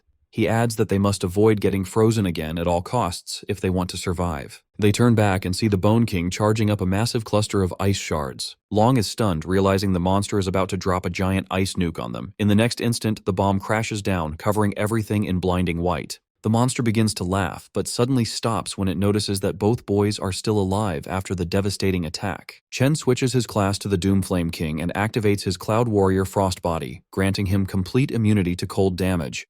This transformation also boosts all his resistance stats in cold environments, turning the battlefield to his advantage. The Bone King lets out a horrified shriek. Even Long is confused as he watches his friend, who was supposed to be a Volt Assassin, turn into a Cloud-type warrior instead. He wonders if Chen might be one of those rare prodigies who can awaken two different classes at once. Chen simply apologizes for misjudging the situation earlier, admitting that he dragged his friends into a dangerous fight because of his mistake. He then switches classes again, this time into an Abyssal Fiend. Pulling out his Purgatory Warrior sword, he faces the Bone King, fully intending to end the fight right there. His best friend's jaw drops wide open at the sight. Normally, Awakeners are born with just one class they can specialize in, but there is an incredibly rare chance for someone to possess two classes at the same time. These dual-class users are so rare you could count them on one hand. This makes them treasures that every major guild desperately wants to recruit. However, that alone isn't what shocks his friend. Looking closely, he realizes that Chen isn't using just one or two, but three completely different classes.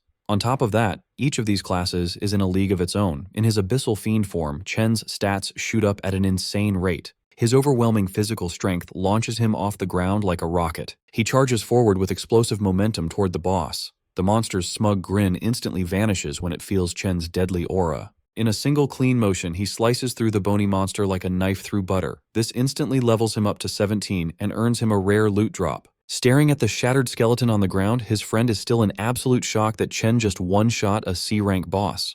Chen casually reminds him that the rest of their team is still frozen solid in ice. Ma Long suddenly panics, realizing he completely forgot about his other teammates during the entire boss fight. He sprints off to thaw them out before they freeze to death. Once he leaves, Chen notices he has the option to devour the defeated Frostlich King. With no one around to watch, he quickly absorbs the fallen boss and unlocks the Cloud Mage class. Because the boss's ice attack blinded all the cameras and drones in the area, no one outside will find out about his hidden ability either. Then out of nowhere, he gets another surprise notification. His Lightning Assassin class has leveled up as well, allowing him to add a star to boost one of his stats. Meanwhile, over at the D-Rank Zone, Gloomvine Grotto, the Council President's team is getting absolutely overwhelmed. No matter how fiercely they attack, the D-Rank boss proves far too tough for these amateur awakeners.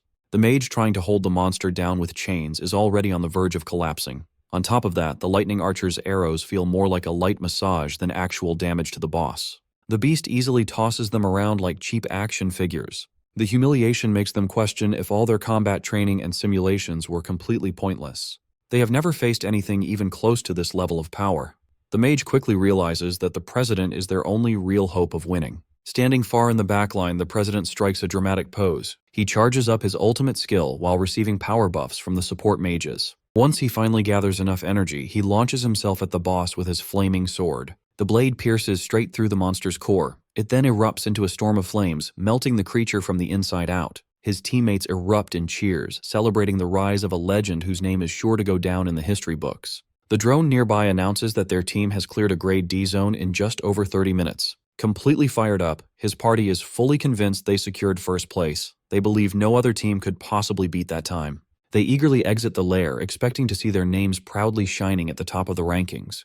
They soon walk through hallways filled with students who gave up and teleported out early. Most of them look completely traumatized, still haunted by the demons they faced for the first time. The president's lackey spots Chen and his squad sitting off to the side. One glance at the exhausted group makes it clear. They must have failed the moment they went inside. The lackey smugly walks over, mocking Chen for failing halfway through after acting so bold earlier. The loyal follower keeps talking, but his boss silences him because the Alliance vice chairman is approaching. The elegant man claps slowly and congratulates the students on their great performance. As he gets closer, the president keeps a calm face, while his followers nearly shake with excitement at standing in front of one of the world's most powerful men. President Ting confidently reaches out for a handshake. However, Mr. Cavendish completely ignores it, walking straight past him without even looking. Embarrassed in public, the president feels his pride shatter. To make matters worse, the vice chairman loudly calls his rival a true legend. He grips Chen's shoulder and announces to everyone that Chen cleared a D-rank dungeon in just 20 minutes. Not even professional teams from his own guild have ever broken a record like that. Both the council president and his lackeys are left completely speechless. They cannot figure out how 4 nobodies beat their 10-man squad's time and actually cleared a D-rank lair. Chen does not even blink. Getting praise from the most powerful man in the country means nothing to him. Still, he wonders why such an important figure personally came to this academy. Carl Cavendish calmly states that he will remember Chen's name very well. Then he turns to Gong Lin, the man who invited him here. The vice chairman casually mentions that his son is talented too, offering a weak compliment at best. That leaves a bitter taste in the mouths of both the father and son. With that said, the vice chairman announces that it is time for him to leave. The academy director quickly steps in to smooth things over. He announces the final results, saying that both top teams have tied in score. Because of this, they will all get an official invitation to join the Imperial Guild. That news sounds like music to Chen's roommates because they are basically set for life thanks to him carrying the team. President Ting's lackeys celebrate too, but Ting himself is far from happy with this result. The director then adds that the captains will get management roles in the guild for their leadership and the $1 million cash prize will be split evenly between them. Hearing that, both team leaders are visibly surprised. Chen quietly worries that $500,000 will not be enough to pay off his debt. He needs to find another way to earn the rest of the money and keep his promise to the Mithril Exchange Guild. But that worry might not matter because President Ting openly refuses to accept a tie. He boldly declares that a one-on-one duel will decide the true winner, as there can only be one champion. This sudden challenge is so shocking that it catches the attention of the director and even the vice chairman. Alarmed by his nephew's reckless move, the director urgently tries to talk him into accepting the tie. The older man explains that a tie is the best possible result, especially after his earlier embarrassment. The director assumes Chen will reject the pointless duel, but Chen immediately accepts the challenge on one condition: the winner takes the entire $1 million prize. This unexpected twist is interesting enough to make the vice chairman pause and cancel his departure. With that settled, Chen steps forward to face him directly, ready to settle the score once and for all. Sometime later, Qingzhi tells Si Chen he expected him to take first place, but getting a perfect score was beyond his expectations. Seeing Si Chen all over the news, Qingzhi feels his financial support was a wise choice. He offers to cancel Si Chen's 1.5 million debt, calling it an angel investment in his future. Unwilling to accept handouts, Si Chen firmly states that a debt is a debt and must be repaid in full. Si Chen announces he came to discuss two things, which immediately catches Qingzhi's interest.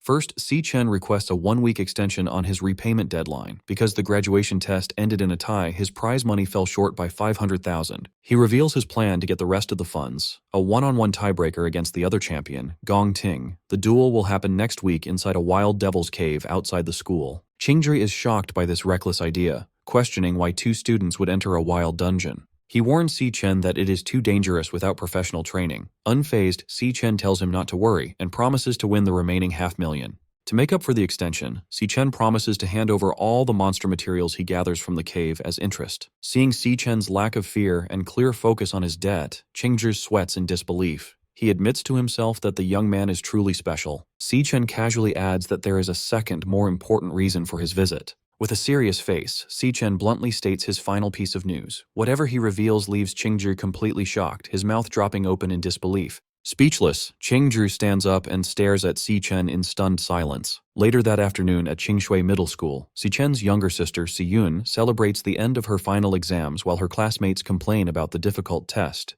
Checking her phone, she happily notes the start of her summer vacation. She suddenly remembers that today is also a big day for her brother.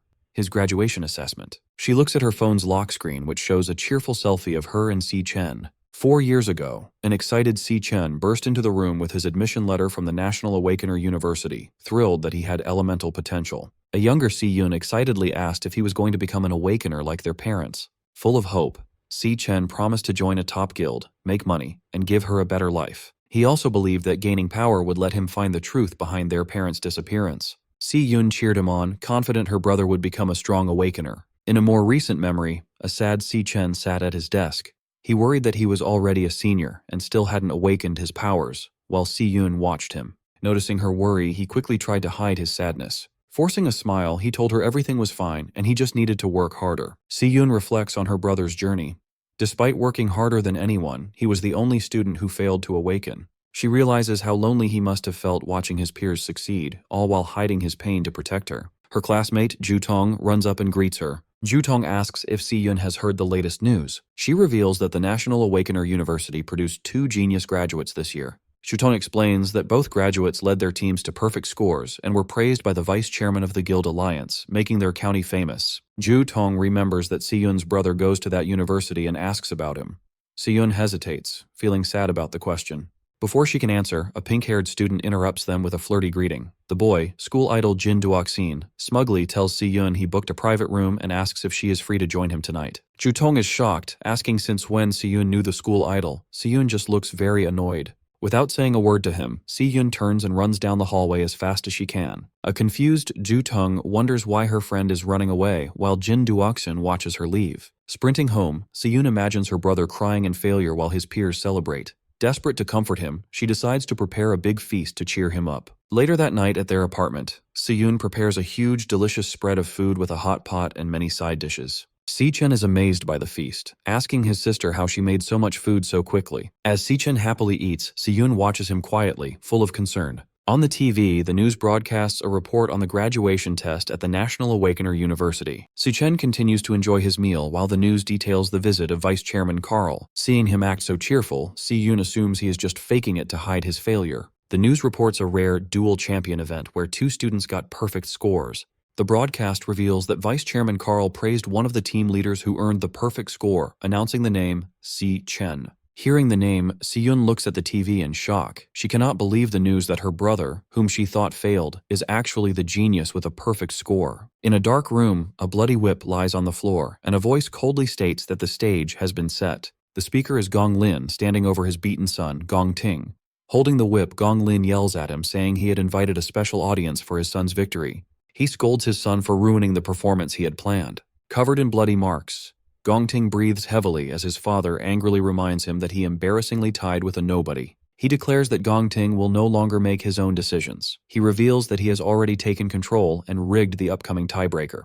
Gong Ting hangs his head in defeat as his father coldly states he will handle the situation himself. He vows to get the victory by any means necessary, obsessed with ensuring first place belongs only to the Gong family. Meanwhile, hearing the news, Si-yun turns to her brother and asks if the Si-chen mentioned on TV is really him. Si-chen calmly eats his dinner and confirms that it is indeed him. Shocked by the confirmation, Si-yun drops her spoon, which shatters on the floor, as a flash of lightning outside mirrors her surprise. She stares at him in disbelief, realizing her own brother achieved such a great feat during the graduation assessment. She is amazed that he not only led his team to a perfect score, but was also personally praised by the vice chairman of the Guild Alliance. A stunned silence settles over the dinner table. Overcome with emotion, Si-yun lowers her head and wipes away tears, thinking of him as her silly brother. With tears of joy and pride, she smiles at Si-chen, realizing he finally made it to the top. On the night of the graduation combat assessment on June 17, 2157, Vice Chairman Carl Cavendish relaxes in a private dining room eating some premium beef. While enjoying his meal, he asks his companion for a progress report on her current assignment. Sitting across the table from him is Ling Yu.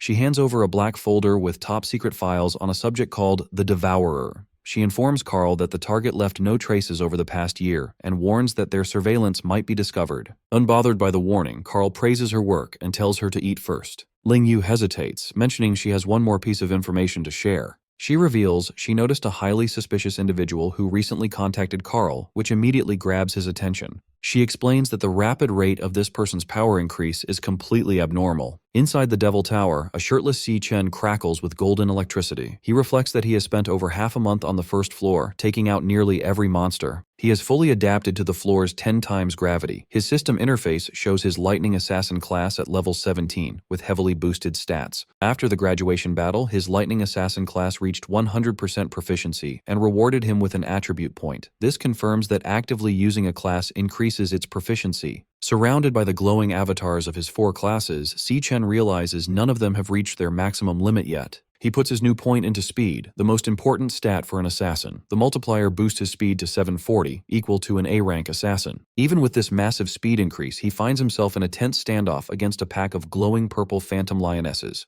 His main problem is the floor's lord, a massive phantom lion king, which he has been unable to hit. As 2 lionesses lunge at him, Si-chen activates his Divine Flash skill, transforming into golden lightning to meet them. He notices the Lion King's strange abilities. Whenever he finds an opening to strike, the creature instantly vanishes before the attack lands. He analyzes the pack's combat patterns. They adjust their positions rapidly, but 2 lionesses always fight in close combat while 2 stay on standby. The Lion King also constantly maintains a safe distance from him. Si-chen narrows his eyes in frustration, realizing the Lord refuses to fight directly. Staring down the massive beast, Si-chen wonders what kind of combat class this evasive Lion King possesses. As a phantom lioness charges, Si-chen counters and thrusts a powerful bolt of lightning directly into its mouth. Just as he is about to land a fatal blow, the creature vanishes in a flash of pink light, leaving him frustrated. He figures out this teleportation ability isn't limited to the Lord. The lionesses also vanish when he tries to finish them off. A spatial portal opens, allowing the targeted lioness to safely reappear next to the Lion King.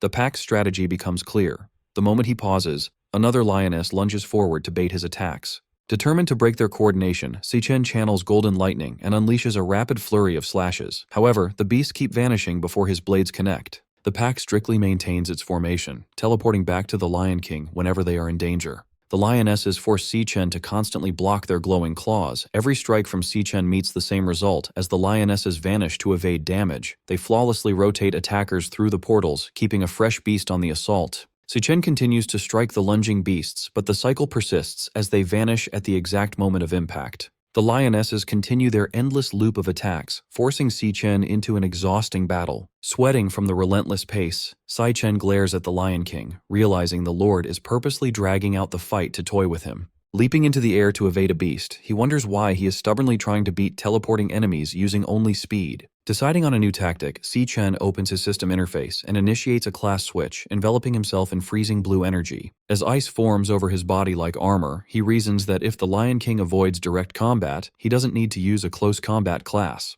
The transformation turns his hair white and his eyes glowing blue. He resolves to use the mage class to shut down the beast's evasive tactics.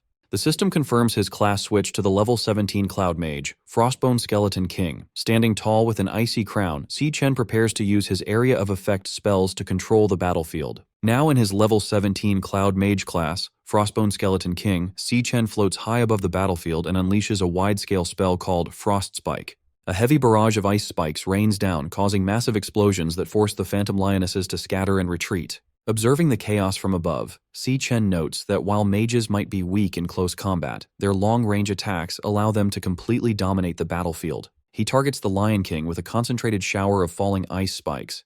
Just as the attack is about to hit, the beast uses its spatial ability to vanish. The Lion King emerges from a portal a safe distance away, easily dodging the strike. As the Lion King regroups with the other lionesses, a massive, swirling vortex of icy energy suddenly surrounds them, trapping the entire pack. Si Chen notes that by forcing the beast into his kill zone, he has stopped their hit-and-run tactics. Sensing danger from above, the panicked Lion King looks up to see Si Chen creating a giant sphere of freezing energy called a Frost Blast Bomb. Si Chen coldly states that there is nowhere left for them to hide, leaving the shocked Lion King to let out a desperate roar. Si Chen throws the massive ice bomb downward, detonating upon hitting the ground. The impact covers the entire area in a blinding flash of white light and freezing energy. When the light clears, the devastating power of the spell is shown, leaving the Lion King and its pack frozen solid within jagged pillars of ice. With his targets completely trapped, Si Chen does a rapid class switch, summoning a glowing pink sword into his hand. His eyes glow blue as he confidently declares that the battle on the Dreadspire's first floor is finally over. Using his Stellar Warrior class, Si Chen leaps toward the frozen targets and unleashes a heavy downward strike called Triple Cataclysm. The energy blade easily slices through the trapped lionesses, shattering their icy prisons and cutting them down in one sweep. The defeated beasts dissolve into dark mist, leaving Si Chen standing victorious beside the fallen Lion King.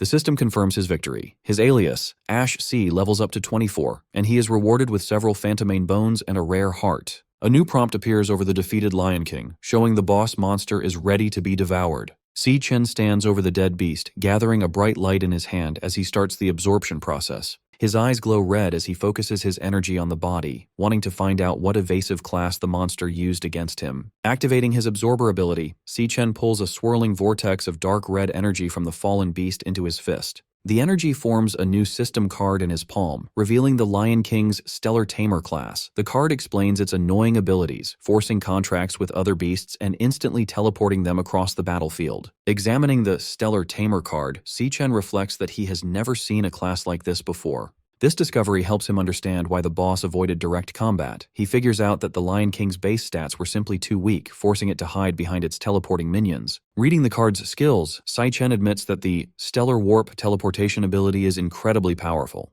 He also finds the Stellar Pact ability interesting, though it relies heavily on intimidating the target into submitting. He realizes that to get a contracted beast of his own, he will need to use a very aggressive and terrifying approach. Suddenly, the starry void around him shatters into blinding light, catching him off guard as the environment changes drastically. The illusion breaks completely, revealing the Dreadspire's true first floor, a vast, hot desert of rolling sand dunes. Looking at the barren wasteland and giant skeletons scattered across the sand, Si Chen wonders what disaster caused such destruction. A crackling sound draws his attention to a nearby dune. A vertical rift expands into a fiery portal, signaling that the gateway to the second floor is officially open. Just as he prepares to move, a hostile glare and low growl from the shadows behind him make him quickly turn around. He traces the glowing pink eyes to a large ribcage buried in the sand. Hiding inside is a fluffy lion cub, fiercely growling despite being bound by magical chains. Si Chen is genuinely surprised to find that one little lion managed to survive the battle. Assuming it is the final remaining enemy, he forms a lightning dagger in his hand and prepares to finish the job. As he approaches the hiding cub, he realizes a crucial detail. Since the cub didn't disappear when the Lion King died, it must not be one of the boss's contracted minions. Looking closer at the chains wrapped tightly around the small creature, Si Chen wonders if the Lion King had kept the cub imprisoned there against its will. Staring down at the bound cub, Si Chen gives an intimidating glare, leaving the tiny creature completely terrified. Instead of attacking the cub, Si Chen quickly swings his dagger to shatter the magical chains holding it captive. Freed from its bindings, the little lion falls safely onto the sand. Si Chen turns away, calmly stating that he is giving the cub its freedom back. As he prepares to leave, Si Chen asks the cub if this ruined place used to be its home. The tiny lion shakes off the dust as it watches him. With a sympathetic look, Si Chen reflects on the tragedy of watching loved ones die and seeing everything you care about destroyed. The cub stares at him as Si-Chen admits he knows exactly what that pain feels like. Walking toward the portal, Si-Chen advises the cub to stay alive and keep moving forward, announcing it is time for him to head to the next floor. Suddenly, a glowing system interface appears beside his face showing a beast contract request. Since the beast started it voluntarily, the success rate is 100%. The contract also unlocks 2 passive skills, sharing experience to boost stats, and letting Si-Chen see through the beast's eyes if it is in danger. Si-Chen stops and looks back, genuinely surprised by the unexpected prompt. The white cub sits on the sand, looking up at him as the system identifies it as Lion King Leo and asks if Si-Chen accepts the creature's request to become his contracted beast. Si-Chen looked at the small lion cub, Lion King Leo, asking if it truly wanted to accompany him. The cub answered with a resolute roar. Standing before the fiery portal, Si-Chen explained his plan to ascend the Dread Spire, warning that the monsters would only grow more dangerous. He cautioned the cub that it could die, asking for final confirmation. Leo responded with another fierce roar. Seeing the cub's resolve, Si-Chen accepted its decision. Their eyes glowed with a bright pink pentagram. The system announced that the contract was accepted, officially establishing their pact. The system displayed the Stellar Tamer class and Stellar Pact ability, which allowed forced contracts based on deterrence, but the beast would die if the master perished. 2 passive skills were activated. One boosted the beast's stats and shared its experience, and the other granted the master the beast's vision if it was in danger. Finally, Stellar Warp unlocked, allowing him to teleport to or summon the beast. With their bond formalized, Si-Chen smiled and declared it was time to move. The energetic cub bounded alongside him. Approaching the vortex of flame, Si-Chen gave Leo one rule. During a fight, its only focus was to survive. Si-Chen then stepped through the fiery threshold. They emerged onto a rocky cliff in a vast subterranean landscape filled with molten rock and pillars of liquid fire. Sweating heavily, Si-Chen remarked on the scorching heat, feeling as though the intense temperature could melt him. As they explored, Leo peered over a molten chasm. Si-Chen admitted he had no idea what to expect, but a disturbance near the lava suddenly startled the cub. A blinding light erupted. Si-Chen's instincts flared, his eyes glowing red as he instantly sensed a massive threat. Before he could brace himself, a devastatingly fast attack blasted straight through his chest. Si-Chen bolted upright in bed in the real world, gasping and clutching his chest. He realized he had been instantly killed before seeing his attacker, baffled by its nightmare-level power. Still trembling from the phantom shock of death, he wondered what kind of monster lived on the tower's 2nd floor. His dread was interrupted when his sister, Si-Yun, called from outside his door that breakfast was ready. At the table, Si-Chen stared at a lavish breakfast of ramen and fresh fruit. He told Si-Yun, who was packing her bag, that she had made too much food. Munching on toast, Si-Yun instructed him to wash the dishes and reminded him to hang the laundry later. Watching her put on her sneakers, Si-Chen asked where she was rushing off to on her summer break. She replied she was heading to a summer job. Concerned, Si-Chen reminded her that he was handling their finances and she didn't need to work. Si-Yun smiled, explaining that with his recent success, she refused to be left behind.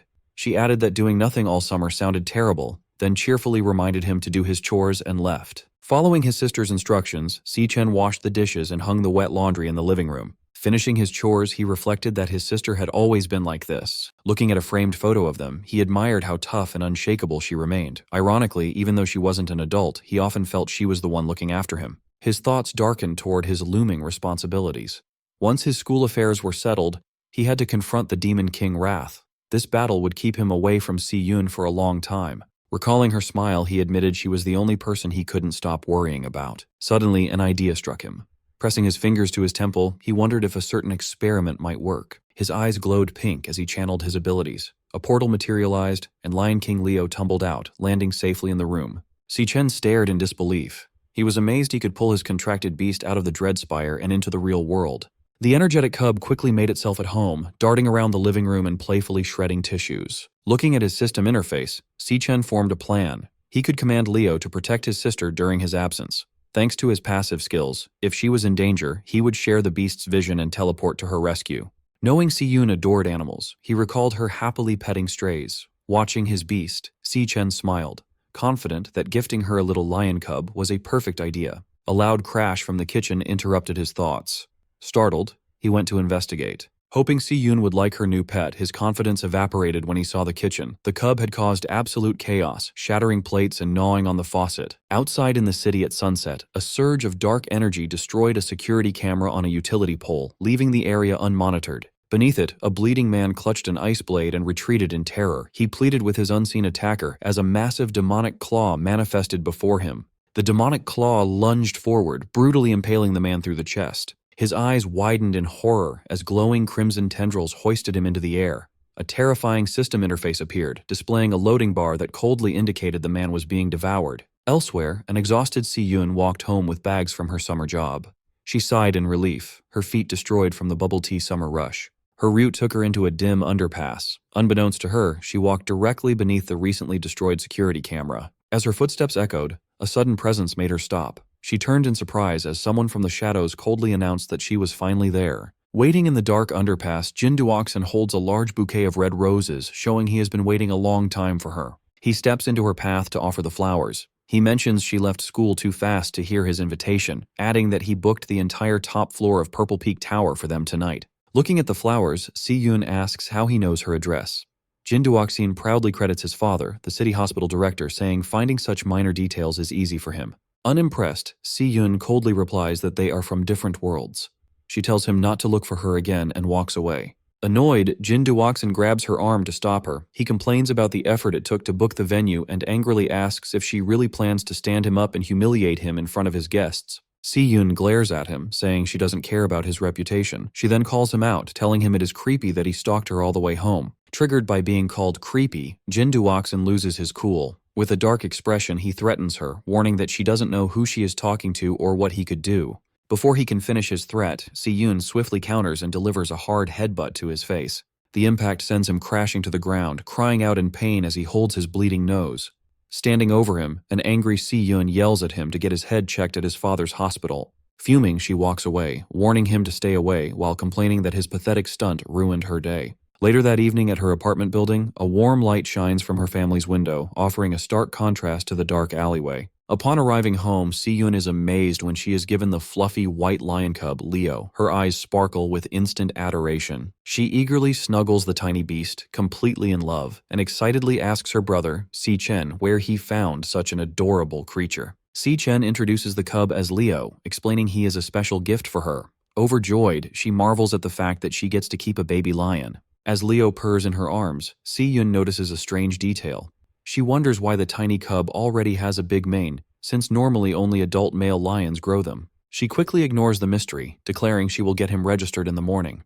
Watching them bond, Si-Chen feels relieved, knowing his sister will be safe with the beast by her side while he is away. Suddenly, a loud chime from Si-Chen's phone interrupts his thoughts, and he looks down at the bright screen. A satisfied smile appears as he reads an email from the Guild Supervision Bureau. It confirms his application is approved. Relieved, Si-Chen thinks everything can now go exactly as planned. With his home life secure and paperwork done, Si-Chen looks confident. He is finally ready for his next major hurdle, the graduation tiebreaker duel against Gong Ting in 6 days. 6 days later, the tiebreaker exam begins at the city outskirts in Greenlight Forest. Director Gong Xuan tells both candidates to pay attention as he explains the exam details. Standing before a green portal at the base of a massive tree, Gong Xuan announces the school chose this wild dungeon for the tiebreaker. He adds that recent surveys rate the dungeon as D rank. He confirms that both Si-Chen and Gong Ting will enter at the same time and take the exam inside the same dungeon. He then warns the students that wild dungeons are unmapped and much more dangerous than standard school dungeons.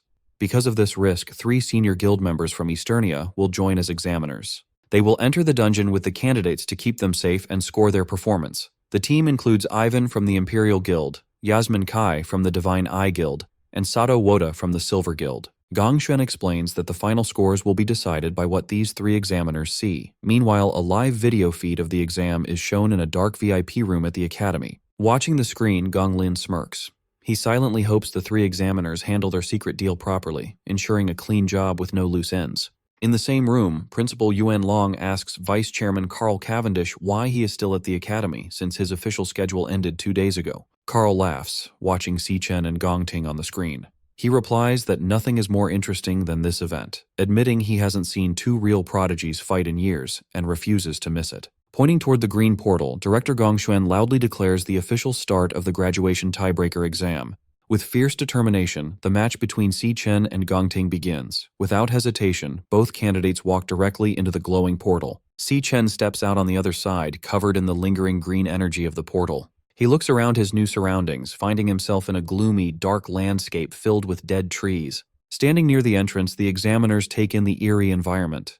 Yasmin notes it looks like a flower-type dungeon. Beside her, Yvonne offers a cigarette to Sato, who shushes him, reminding him they are working and the camera drone is recording. Suddenly, a loud buzzing sound echoes in Si Chen's mind. He looks in shock as a bright red flashing hologram projects from his chest, painting his face in a red glow. The system flashes a large alert, warning him that a highly dangerous creature is nearby.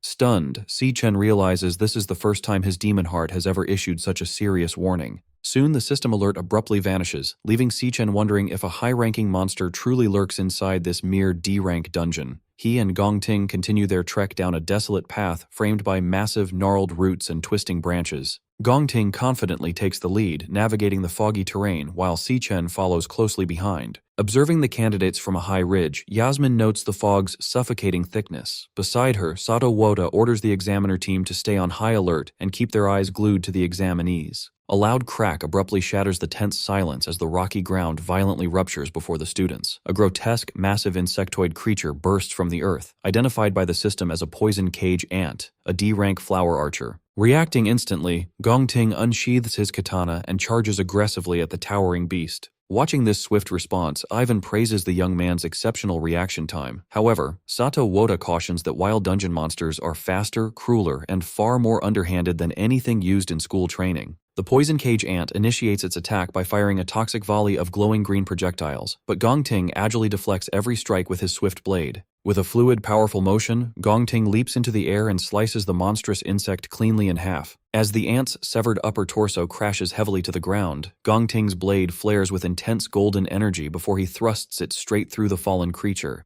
Channeling his nuclear warrior class, Gong Ting executes a devastating blazeblade barrage, obliterating the monster in a massive, fiery explosion. Observing from the high ridge, Yasmin projects a glowing green 10 from her wrist device. She awards Gong Ting a perfect score for his field response, commending his instant reaction and effortless neutralization of the monster's ranged attacks. Yvonne also displays a perfect 10, praising Gong Ting's combat logic. He notes that severing the venom-launching organ immediately has effectively stripped the beast of its fighting capability. Sato Woda proudly holds up his own 10, awarding top marks for finishing power due to Gong Ting's unhesitating, clean, and decisive kill. As Gong Ting calmly holds his glowing sword, the examiners marvel at his surgical positioning, crowd control, and execution. They agree that maintaining such ice-cold composure against a wild monster is truly exceptional for a student. Sato Woda then directs their attention to Si Chen, who is casually wandering away with his hands in his pockets. Sato heavily criticizes his lack of reaction when the monster appeared, dismissing this apparent disinterest as a complete failure.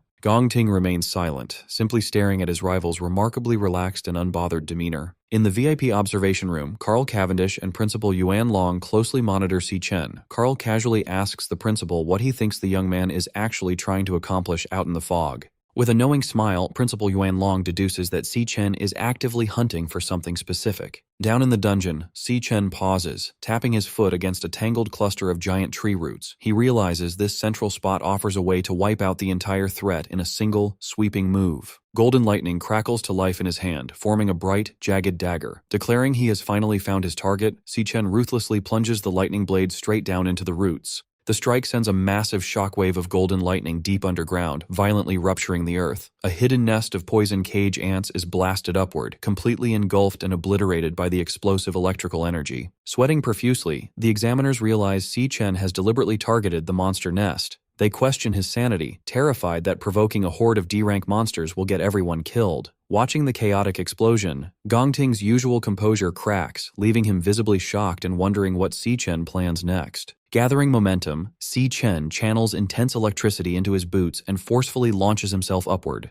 Tapping into his lightning assassin class, he activates his flash god skill, rocketing into the sky as a blinding streak of golden light. Moving at incomprehensible speeds, Si Chen intercepts the swarm of poison cage ants launched by his explosive trap. He unleashes a rapid, relentless flurry of slashes against the airborne monsters. Darting between targets mid-air, he leaves behind a zigzagging web of golden lightning, systematically shredding the entire cluster of beasts in seconds before gracefully descending back to Earth. As Si Chen touches down, the severed remains of the D-rank monsters rain from the sky while golden lightning slowly dissipates from his hands. Up on the ridge, the three examiners are completely dumbfounded. Sweating in disbelief, Sato Woda struggles to process the spectacle. As Si Chen casually casually brushes green monster blood off his jacket. The examiners realize in shock that his official school report lists him as a mere E-rank awakener. They find it utterly absurd that an E-rank student can effortlessly wipe out a massive swarm of D-rank monsters. Realizing they cannot logically justify giving such a flawless performance a low grade, the compromised examiners frantically whisper among themselves. Desperate to fulfill their corrupt deal to sabotage Si Chen, they consider inventing unfair excuses, like flagging his approach as dangerously reckless or penalizing his technique. Back in the VIP observation room, Carl erupts into boisterous laughter, praising Principal Yuan Long for accurately predicting that Si Chen is hiding his true potential. Carl notes how spectacular it is to witness such an intense display when the exam has barely begun, eagerly anticipating how Gong Ting will respond to this overwhelming power. Standing behind him, Gong Lin remains dead silent, his expression rapidly darkening as he watches the monitors. Suddenly, the live feed on the large monitor is torn apart by heavy digital static. The image glitches wildly before going entirely blank, replaced by a stark red warning indicating a lost signal. Principal Yuan Long furrows his brow, staring at the dead monitor and questioning aloud why the transmission is cutting out yet again. Outside the dungeon entrance, rapid warning beeps blare from the monitoring equipment. A technician frantically types at his console as the system flashes a critical alert regarding a severe signal anomaly.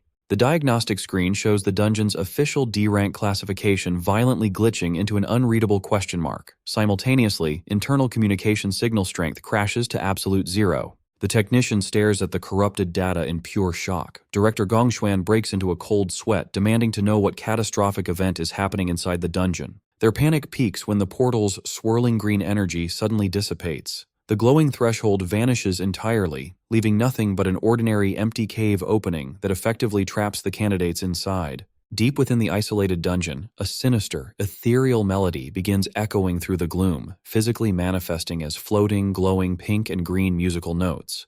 Si Chen freezes, listening intently to the eerie tune. He immediately recognizes the terrifying presence hidden within the melody. It is the voice of the Demon King, Wrath. Outside the dungeon at 4 p.m., the cave entrance suddenly seals itself, morphing into a solid rock face. Director Gong Xuan panics, demanding to know how the gateway has vanished. A technician reports a complete loss of connection, noting that the equipment threw a series of critical signal errors just moments prior. Sweating with anxiety, he orders his staff to get command on the line immediately. He fears that a catastrophe has just unfolded inside the isolated dungeon. Meanwhile, inside the dungeon, an eerie melody physically manifests as floating musical notes in the air. Si Chen and Gong Ting pause, taking notice of the bizarre phenomenon surrounding them.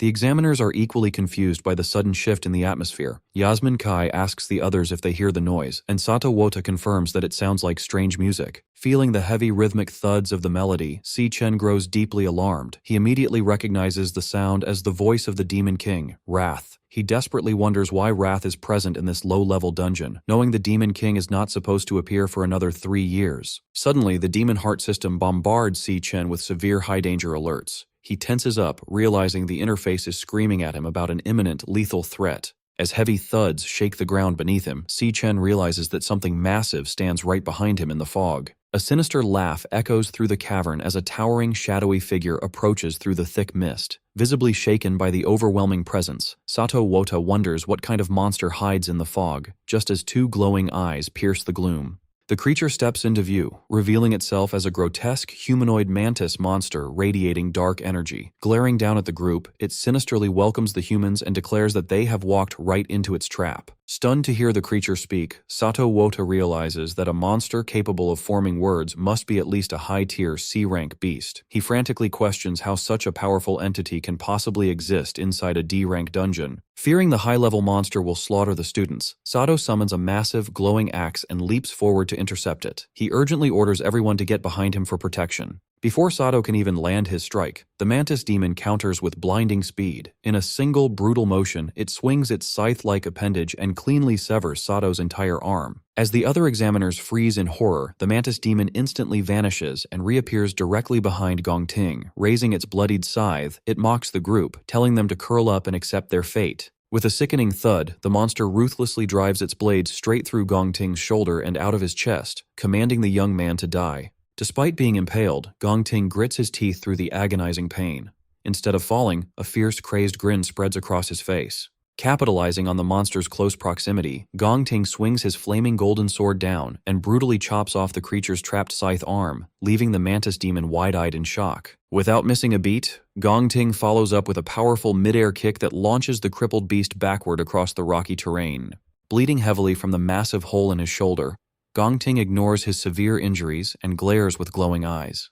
He declares that since the Overlord drew first blood, the kill belongs to him under the principle of combat priority. He fiercely warns Si Chen not to dare interfere in the fight. Si Chen watches the monster intently, his eyes glowing green as he uses his abilities to assess the creature's true power. The system interface updates the mantis demon's classification, confirming to everyone that it is actually a highly dangerous C-rank high-tier beast. Seeing the massive hole in Gong Ting's shoulder, Yasmin Kai urgently yells at him to get medical treatment. She pleads with him to suspend the exam and let them pull him out, warning that the monster is completely out of his league. Gong Ting flatly refuses. Gathering intense fire magic in his hand, he completely rejects the idea of giving up. Si Chen watches in shock as Gong Ting presses his burning hand directly against his bleeding chest, using the raw heat of his own flames to painfully cauterize the severe wound. Pushing through the agonizing pain, Gong Ting fiercely declares that the fight does not end until one of them is dead. Without hesitation, Gong Ting leaps high into the air and brings his flaming sword down toward the crippled mantis demon to continue his assault. Meanwhile, outside the sealed dungeon, Silas Lin, the leader of the Imperial Guild's King Squad, assesses the vanished entrance. He calmly explains that this phenomenon indicates a highly intelligent monster operates inside, one that purposely lured the humans in before snapping the trap shut.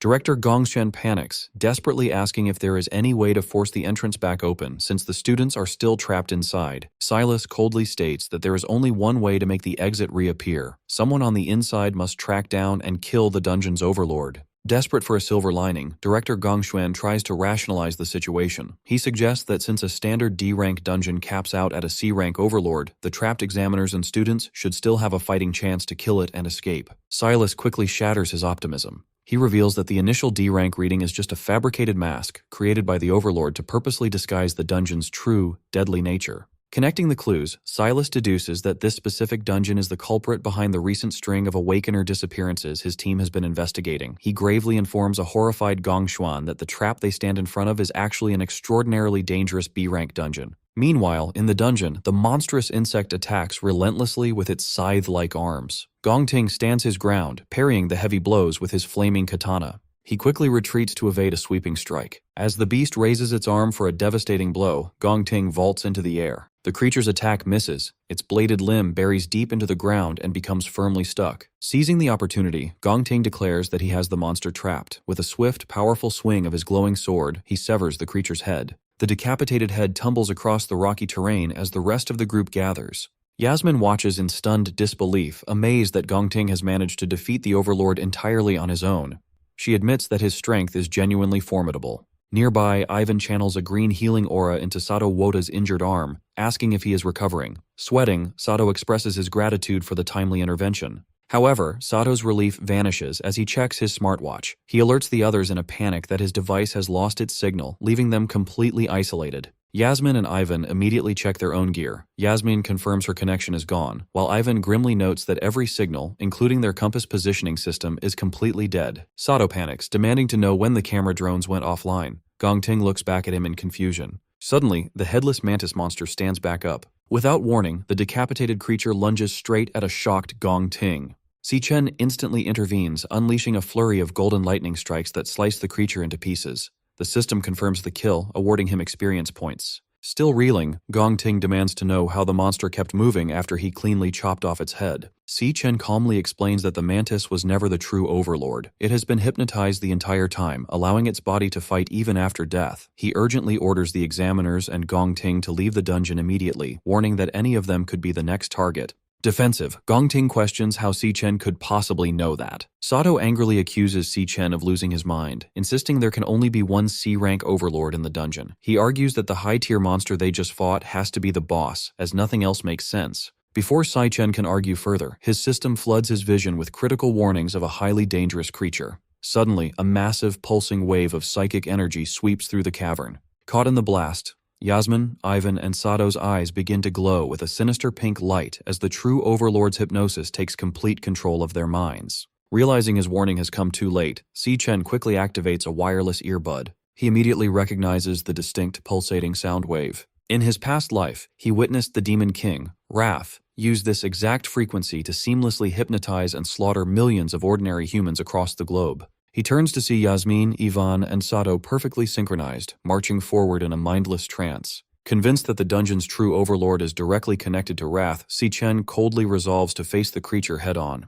As he follows the hypnotized examiners deeper into the dark cavern, Si-Chen's system continuously bombards him with warnings about highly dangerous creatures ahead. The group soon arrives at a massive, eerie lair filled with glowing green egg sacs, where towering dark serpents guard a central, cloth-draped figure. Si-Chen remains completely unaffected by the monster's alpha frequency thanks to the counter-frequency audio track playing in his earbud, a precaution he prepared specifically for Wrath. However, knowing the unprotected examiners could drop dead from the mental strain at any second, he decides to kill the overlord immediately. The sinister entity senses their arrival, its voice echoing through the cavern as it hungers for their fresh flesh. Si-Chen glares back coldly, ready to fight. In a flashback to years ago, an exhausted and bloody young Gong Ting stands over his brother Gong Cheng after brutally beating him with a broken wooden stick. Watching the violent scene, their father, Gong Lin, coldly congratulates 8-year-old Gong Ting on his victory. Sitting comfortably at a fancy dining table, Gong Lin explains the family's harsh rules.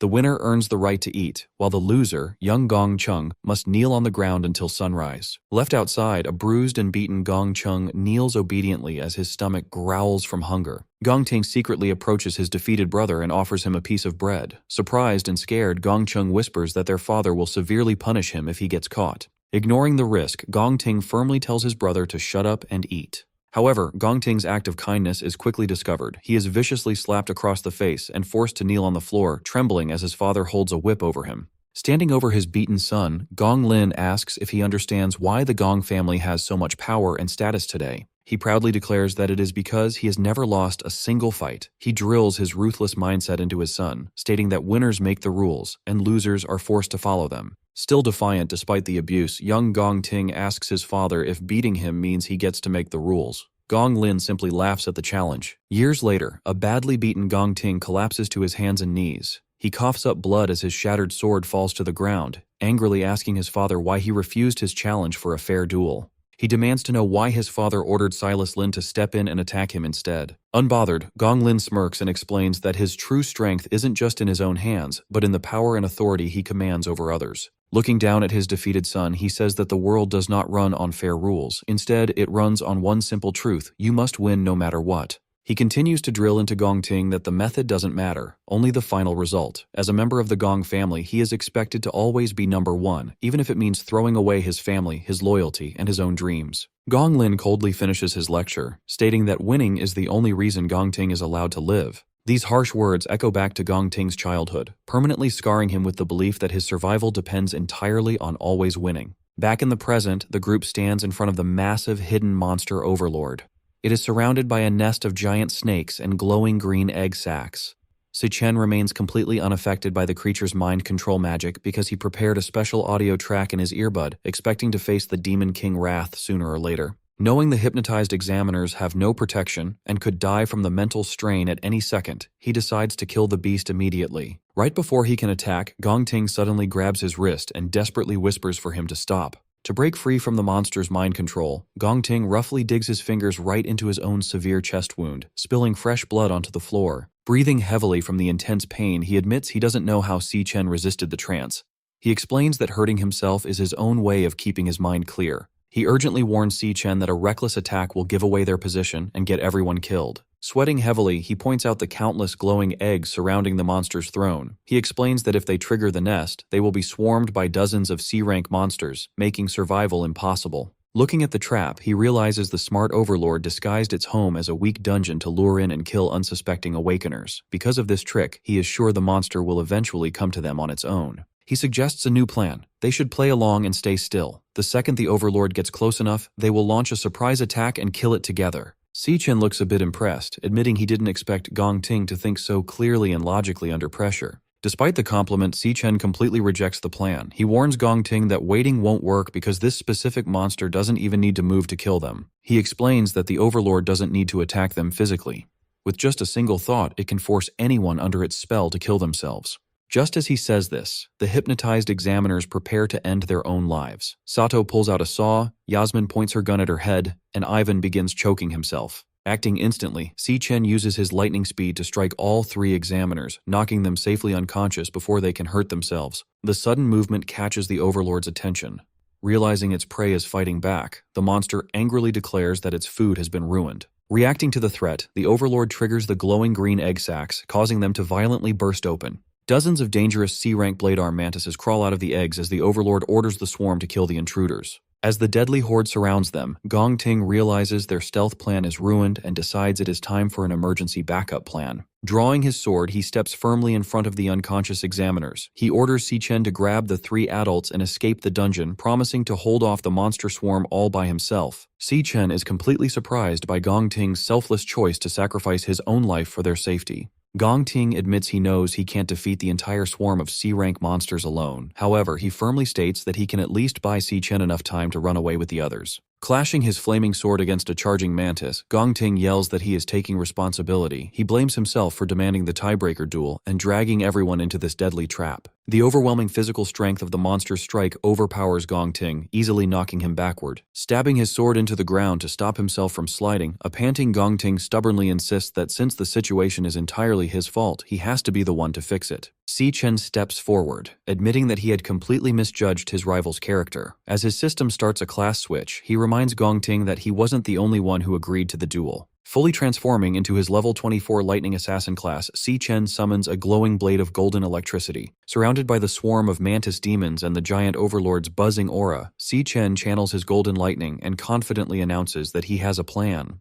Bleeding heavily, Gong Ting quickly rejects the idea of fighting. He warns Si-Chen that the Overlord's power is on a whole different level, guessing the monster is at least a B rank, or maybe even an A rank threat. He urgently tells Si-Chen to grab the unconscious examiners and run, insisting that running away is their only real choice. Si-Chen agrees that the monster is a nightmare, but he points out a huge problem with that plan since the dungeon gates are locked down. He explains that if the exit was still open, the Imperial Guild's rescue teams would have already rushed in to save them. Gong Ting is completely shocked to hear that they are trapped inside. Si-Chen closely watches the silent overlord, trying to figure out how to handle the deadly situation. He figures that if the creature is really an A-rank monster, its combat power must be close to the Phantom Mane Lion King he fought back in the Dreadspire. Suddenly, the swarm attacks. A mantis demon jumps forward, but Si-Chen easily blocks its heavy scythe using his lightning dagger. Another mantis dives in from above, making Gong Ting panic and shout for Si-Chen to watch out. Before the monster can land a hit, Si-Chen and Gong Ting swing their glowing blades perfectly together, each cutting down an attacking mantis demon in a flash.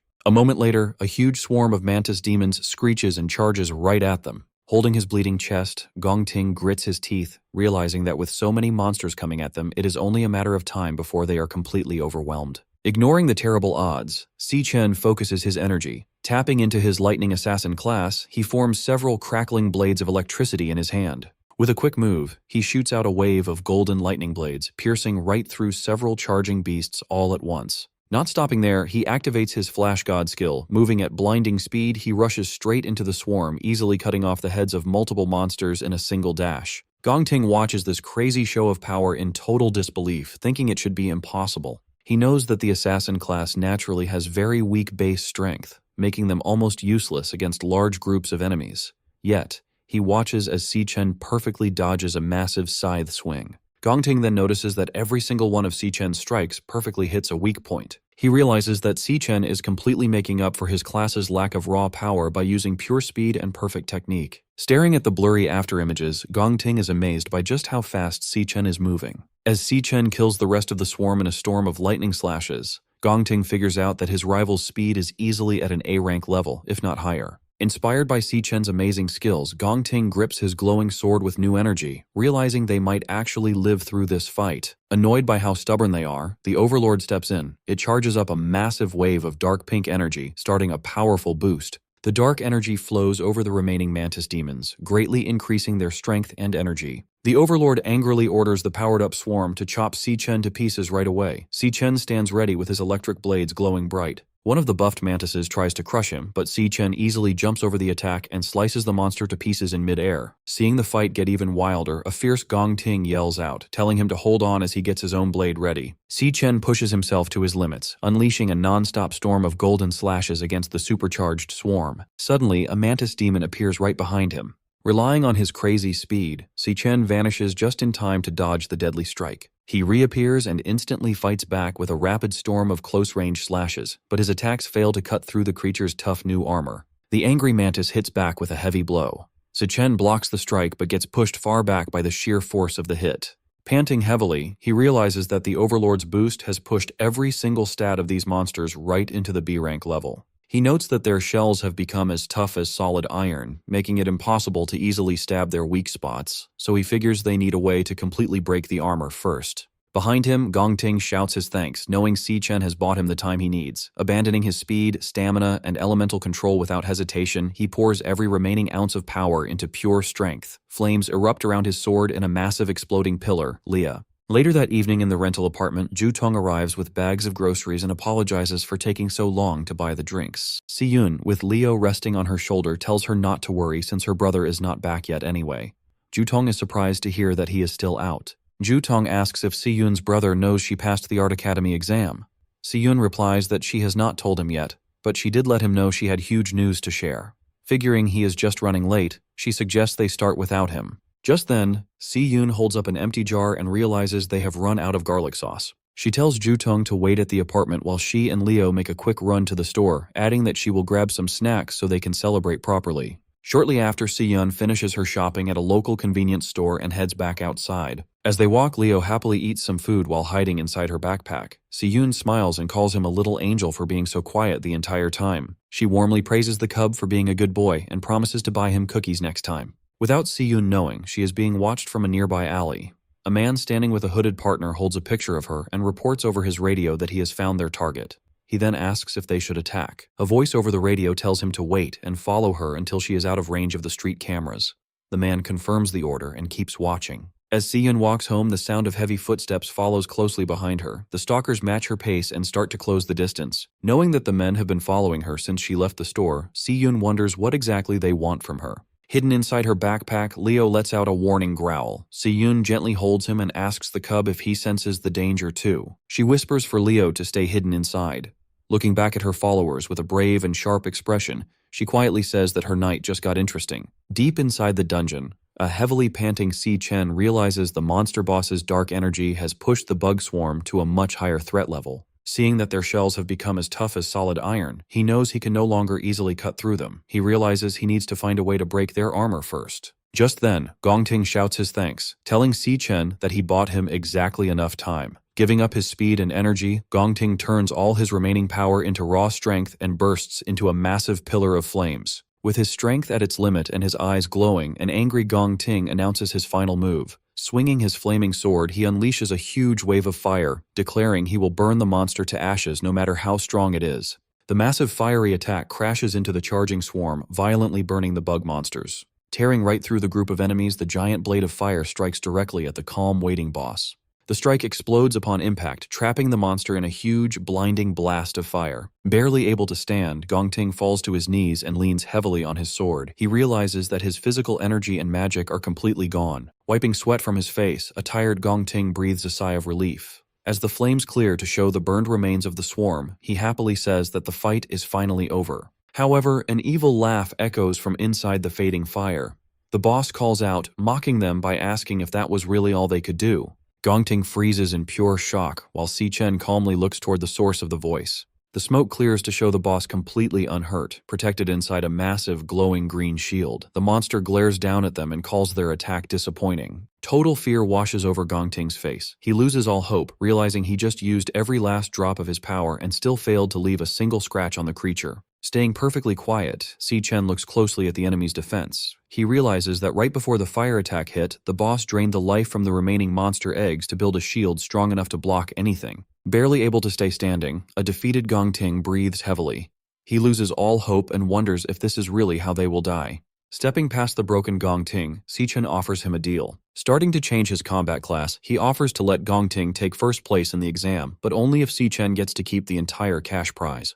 He adds one strict rule: Gong Ting must never speak a word about what he is about to see. Calling forth his glowing sword, Si Chen fully changes into his secret demonic class. Gong Ting stares in disbelief, shocked to realize that his rival actually has two different combat classes. Without warning, streams of glowing pink energy begin to violently pull themselves out from the dead bodies of the bugs. He activates a special skill that drains the leftover energy and strength from the nearby dead bodies, turning it directly into his own power. A massive pillar of pink energy bursts around Si Chen as his power levels rapidly shoot up to new heights. Covering his face from the strong wind, Gong Ting watches the incredible display of power in pure shock. Even the boss pauses, silently staring at the boy. Breathing out a cloud of energy through his sharp teeth, Si Chen feels his strength and stamina reach their absolute limit. Glowing with a dark demonic energy, he confidently repeats his earlier claim. He will kill the monster himself. The Overlord makes its next move, casting Soul Rest Enigma. A surge of energy burst from the monster's glowing green shield, flooding the cavern with psychic pressure. The mental assault slams into Gong Ting. Bleeding and spent, he grabs his head in agony, cursing the hypnosis clawing at his mind again. Si Chen, fully transformed, doesn't even flinch. The Overlord freezes when Si Chen starts walking toward it, with his massive sword resting on his shoulder. Confused, the monster demands to know why its hypnosis has no effect on him. Frantic to put him down, the Overlord fires off Sonic Hell, blasting a shockwave outward. The force rips through the cavern, but Si Chen holds his ground while Gong Ting buckles under the pressure, crying out in pain. The Overlord locks its gaze on the boy. Si Chen stares right back, eyes glowing. He takes a step forward and keeps walking, heading straight for the shielded monster. Panic hits the Overlord. It stammers, unable to understand how its attack did nothing. The Overlord commands its summons to tear Si Chen apart, and a massive shadowy serpent lunges at him. Si Chen grips his glowing sword and with one brutal swing splits the serpent's head in two. The beast crashes to the ground. Two more giant serpents dive at him from above. He braces, swings his blade in a wide arc, and takes both their heads off in a single cut. With his path clear, Si Chen charges straight toward the Overlord. The monster laughs, declaring its barrier can't be broken. Si Chen asks if that's true and leaps high, positioning himself above the glowing shield. The system announces his stellar warrior skill, Ossuary Collapse, draining the remaining strength from surrounding monster corpses to feed his own power. Si Chen lets out a roar. He brings his sword down with everything he has, and the barrier shatters into pieces. The Overlord stares in disbelief. Gong Ting can't believe it. His rival just destroyed the shield in a single hit. Si Chen drops his weapon and charges his fist with blinding energy. The system confirms the activation of Triple Cataclysm in crushing mode. He drives his fist through the Overlord's body, blowing it apart with a surge of raw energy. The punch slams the Overlord into the ground. As the smoke clears from the crater, the Overlord, reduced to a shadowy remnant, mutters, half dead. Standing over the broken monster, Si Chen orders it to talk. He wants to know its connection to Wrath. The Overlord is stunned, asking how a human could know Lord Wrath's name. Si Chen demands an answer. The Overlord spits back that if it knew where the Demon King was, it wouldn't be rotting in this dungeon instead of trying to break his seal. Si Chen freezes. The implication hits him. Someone in this world managed to seal Wrath away. The Overlord bursts into laughter, warning that Lord Wrath will rise again. It vows the Demon King will reclaim his armies and slaughter every last human down to the bone. The Overlord's core ruptures and dissolves into the air. Si Chen reaches out as the system activates, devouring the monster's glowing green essence. The system confirms the absorption, granting Si Chen a new Flower Mage class called Phantom Sorcerer, equipped with the Overlord's psychic attacks and barrier skills. His level jumps to 25, and he earns 3 rare black-scale snake galls. Reviewing his new class, Si Chen connects the dots. Wrath didn't just appear out of nowhere in the future. The Demon King had already been trapped in their world long before the invasion began. A massive hidden conflict happened in the past to seal him, and Si Chen knows nothing about it. His thoughts break when he notices Gong Ting limping toward him. Injured and coughing blood, Gong Ting admits he never expected to fight a dual-class user. He concedes that Si Chen is on another level and acknowledges him as the winner of their duel. Gong Ting gives his word that Si Chen's secret is safe, promising to take everything he saw today to his grave. His strength gives out. He coughs up more blood and drops against the cavern wall. Si Chen tells him to hang on. With the Overlord dead, the dungeon exit should reopen, and the guild's rescue teams will pour in any second. Then Si Chen freezes. His passive pact skill triggers, flooding his mind with a warning. The system forces a shared vision on him, showing what his contracted beast, Leo, is looking at. A hostile man radiating dark, swirling energy. Si Chen realizes where Leo is and yells his sister's name. The psychic link reveals an awakener with glowing green eyes, commanding shadowy tentacles. The man is cornering a terrified Si Yun, who clutches Leo to her chest, shielding the small cub from the creeping appendages. Late afternoon on June 24th, Si-yoon is making her way back home through the narrow streets of the city. Ever since she stepped out of the convenience store, she's had some seriously creepy shadows matching her every step. Two smirking thugs are trailing right behind her. Hidden inside her backpack, little Leo can sense the hostility too, letting out a tiny, protective growl. Feeling the backpack shift, Si-yoon asks her cub if he's sensing the danger as well. But instead of panicking, she gently holds the bag and tells her little partner to stay completely hidden inside. Rather than getting scared, Si-yoon turns back with a fierce, brave expression. Honestly, she's almost glad they followed her because her boring night just got a whole lot more interesting. She immediately taps into her survival instincts. When you're being followed, rule number 1 is to get somewhere crowded.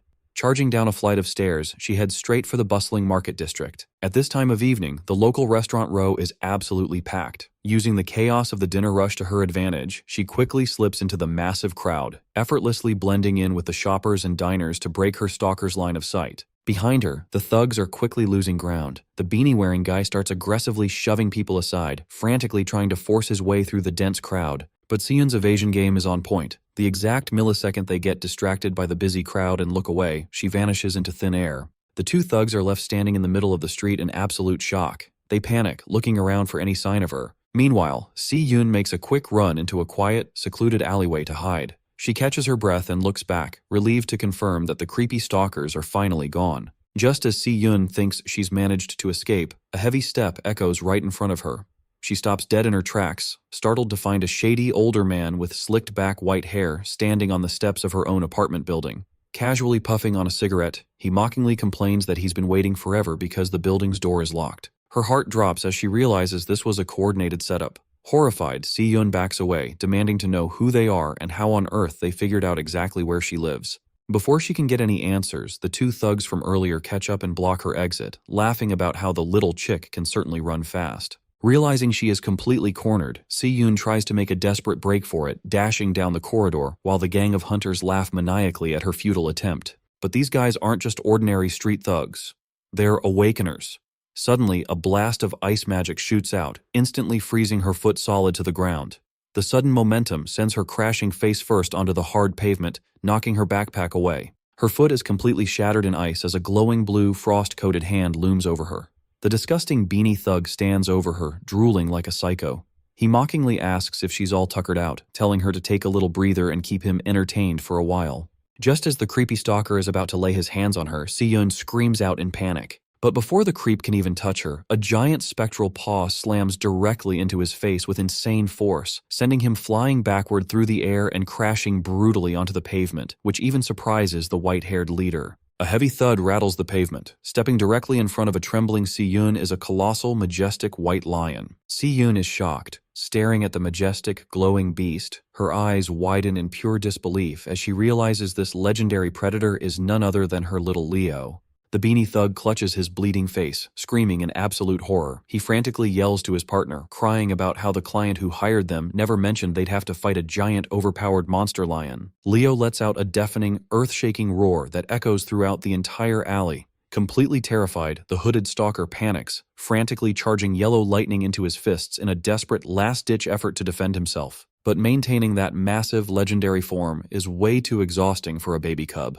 Right after his big, heroic entrance, Leo's energy runs out, and he immediately de-transforms, shrinking back down into his cute, tiny self before tumbling onto his back, completely dizzy. Seeing her fluffy little guardian instantly pass out from exhaustion, Si-yoon panics and immediately scoops her tiny champion up into her arms as she frantically checks to see if he is going to be okay after expending all his energy. Watching the legendary lion immediately shrink back into a helpless, dizzy baby, the white-haired leader looks on with utter disappointment. He scoffs, muttering that he actually thought the beast was going to be something special. With a cold snap of his fingers, he decides to end this game and reveals his own terrifying awakener power. Massive, thorny wooden roots violently rip right through the concrete floor, swarming the narrow alleyway as he sneers that the cub couldn't even maintain its form for 10 seconds. The giant, writhing vines swirl and coil around Si-yoon, trapping her in a thorny, living cage. Clutching a dazed Leo tightly to her chest, she desperately warns the man to stay back. But her warnings mean absolutely nothing to a seasoned killer. Coiling the sharp, thorny branches closer and closer to her face, the leader coldly tells her not to waste his time. He gives her a terrifying ultimatum. She can hand the beast over herself or he'll gladly tear it away from her corpse. Just as the leader is about to close his trap, Leo's eyes shine, and the legendary contract skill triggers. Stellar Warp. Consuming his mental control, a massive warp portal opens, and in a flash of pink light, Si-Chen teleports directly to Leo's location and delivers a devastating kick straight to the leader's face. The sheer kinetic force of the teleport strike sends the thug flying backward like a ragdoll, crashing brutally through the metal alleyway bins. Si-Chen calmly turns to his sister and apologizes for being late, casually explaining that his dungeon business took a bit longer than expected before asking if she and Leo are doing all right. The hooded thug is completely bewildered, wondering where this overpowered monster of a guy suddenly spawned from. Still deeply shaken, his sister frantically tries to explain the situation, warning him that she has no idea how they tracked her down and that they are all high-level awakeners. But Si-Chen just looks back with a reassuring smile, telling her to take a deep breath because her big brother is here now. Meanwhile, the leader emerges from the rubble. Seeing his plan get instantly disrupted, he snaps, furious at himself for letting his guard down for even a second. With thorny wooden roots coiling tightly around his body, he screams that Si-Chen has just made the biggest mistake of his life, vowing to bring their decapitated heads back to his client and demand triple the pay. But our boy doesn't even flinch. Clenching his fist as golden lightning begins to violently crackle around his knuckles, Si-Chen calmly tells his sister to get behind him and stay there, promising that this is not going to take long. Si-Chen recalls his childhood. One day he is getting absolutely pulverized in a dusty alleyway. Leading the beatdown is an orange-haired bully who also happens to be his cousin, screaming at him to finally learn his place. The thugs pin young Si-Chen to the dirty floor, intending to break his spirit. But the bullies didn't count on his sister. A young Si-Yun suddenly charges into the alleyway wielding a massive metal pipe, ordering the thugs to get their hands off her brother. The arrogant orange-haired cousin isn't intimidated at all, mockingly laughing at the idea of this tiny girl trying to play savior. Seeing the gang shift their focus to his sister, a panicked Si-Chen desperately screams at his cousin not to take a single step toward her. He desperately reminds the bully of his solemn promise never to lay a hand on Si-Yun. The smug cousin just laughs it off, openly admitting he lied. He proudly boasts that today is the day he finally beats some humility into his insufferable family members. But while the ringleader is busy monologuing, he makes a fatal mistake. Exploiting the distraction, young Si-Chen spots a heavy brick on the ground, grabs it, and violently smashes it directly into the face of the thug holding him down, shocking everyone. Young Si-Chen is furious. Raising his bloodied brick, he charges straight toward his cousin. The arrogant orange-haired ringleader's face instantly pales as he watches Si-Chen sprint at him with pure murderous intent. Si-Chen delivers a brutal brick smash directly to his cousin's face for breaking his word, sending him crashing heavily onto the concrete pavement. Bleeding and crying on the floor, the defeated cousin shrieks in terror, calling Si-Chen a complete and total psychopath. Catching his breath, young Si-Chen drops his weapon and gently tells a trembling Si-Yun that everything is okay, and she doesn't need to be afraid. In the present, Si-Chen instructs Si-Yun to stay tucked safely out of harm's way, and calmly assures his sister that he will wrap this up in no time. Refusing to let their prey escape, the stalkers charge straight at him, ready to cut him down. Clutching little Leo, Si-Yun panics. She frantically warns him that he's facing 3 highly dangerous, unhinged awakeners, convinced there's absolutely no way her brother can fight all of them simultaneously. The hooded thug charges in, winding up a massive, lightning-infused fist. He screams at Si-Chen, mocking him for just standing there and making no effort to defend himself. But before the guy can even register what's happening, Si-Chen counters with a single, devastating punch that sends him flying headfirst into the concrete wall. Watching her brother effortlessly fold a high-level awakener with one hand, Si-Yun's jaw completely drops. Right on cue, the bleeding beanie thug leaps, desperately lunging with his glowing elemental dagger.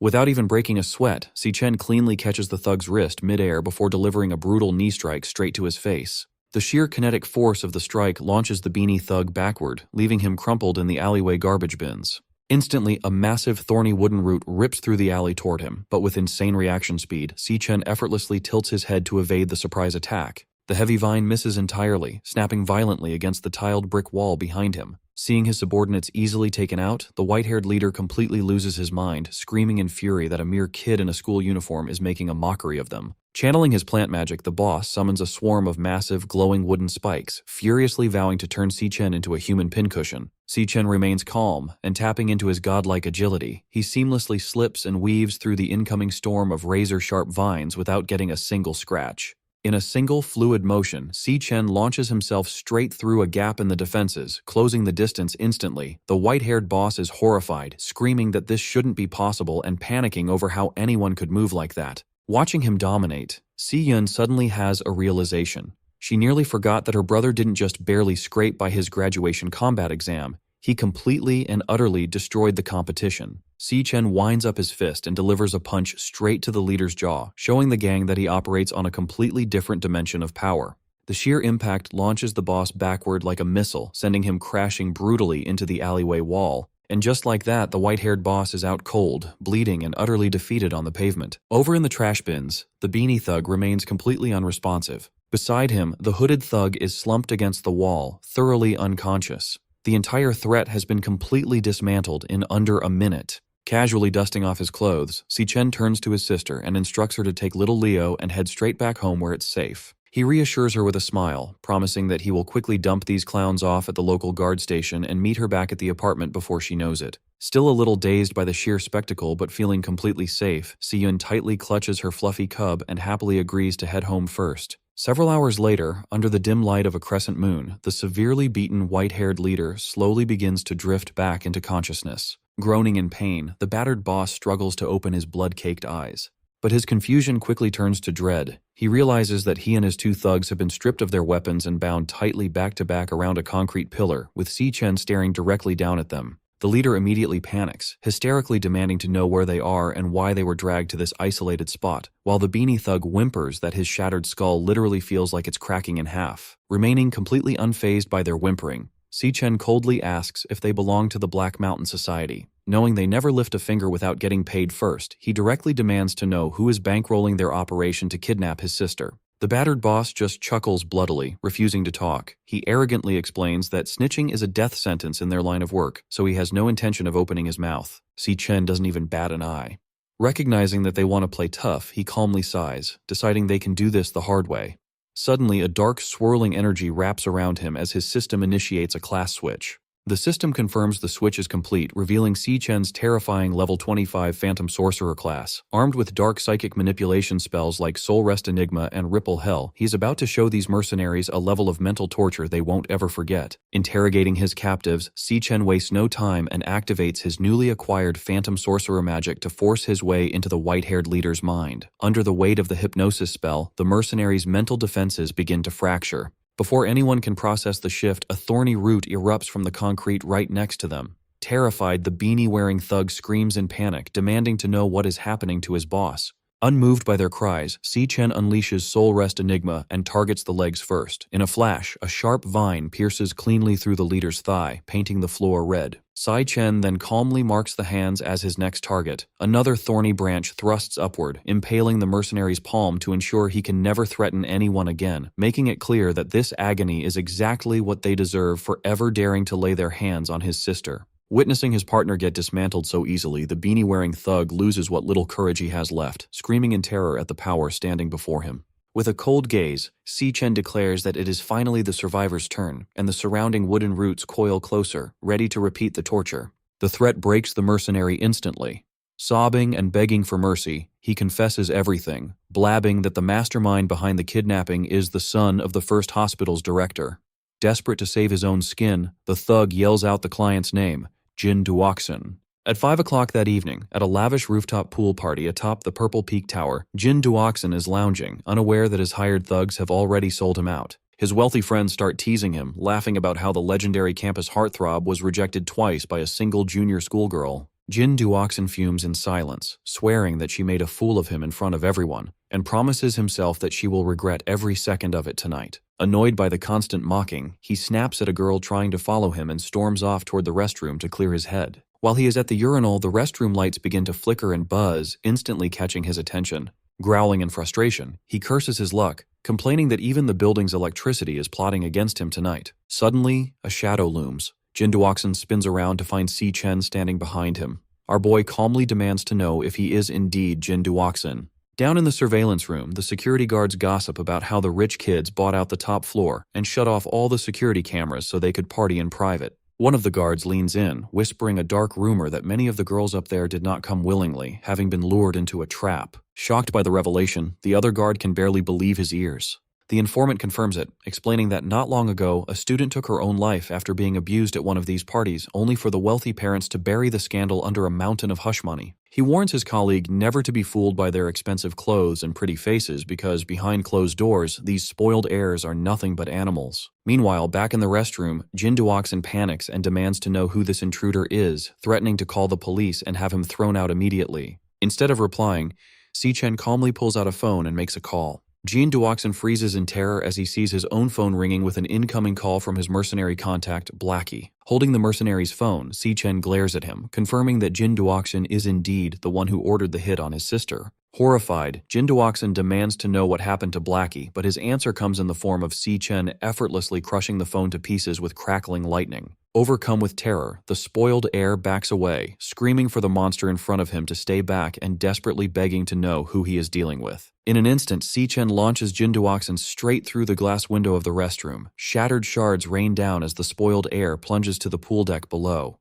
Bleeding and bruised on the hard floor, Jin Duoxin frantically shrieks for help, begging anyone to save him. He looks toward the pool, only to find a chilling sight. Every single one of his party guests is already floating face down or slumped over unconscious. Si Chen steps out onto the deck, enveloped in a dark, ominous aura. Desperate to escape, Jin Duoxin crawls backward on his hands and knees, cursing in panic. Glaring up at the glowing eyes of his pursuer, he screams, demanding to know who he is, what he did to deserve this, and why he is being hunted. He tries to play his final card, loudly boasting about his father's high status as the director of the first hospital. He shrieks that if Si Chen lays a single finger on him, his father will use all his power and influence to have him buried. Tired of the empty threats, Si Chen orders Jin Duoxin to shut his mouth, instantly seizing control of the heir's mind with his hypnosis spell. Under the spell's influence, Jin Duoxin collapses to his knees. Si Chen looks down at his puppet and coldly commands him to pick up a sharp piece of the shattered glass. Jin Duoxin's hand automatically reaches down, gripping the sharp glass shard. It becomes clear that pure evil does not only hide inside dungeons. Instead, it walks among ordinary humans every single day. Jin Duoxin and his friends committed unspeakable crimes against a helpless student. These spoiled brats use their endless wealth to cover up their crimes, driving the poor girl to take her own life in despair.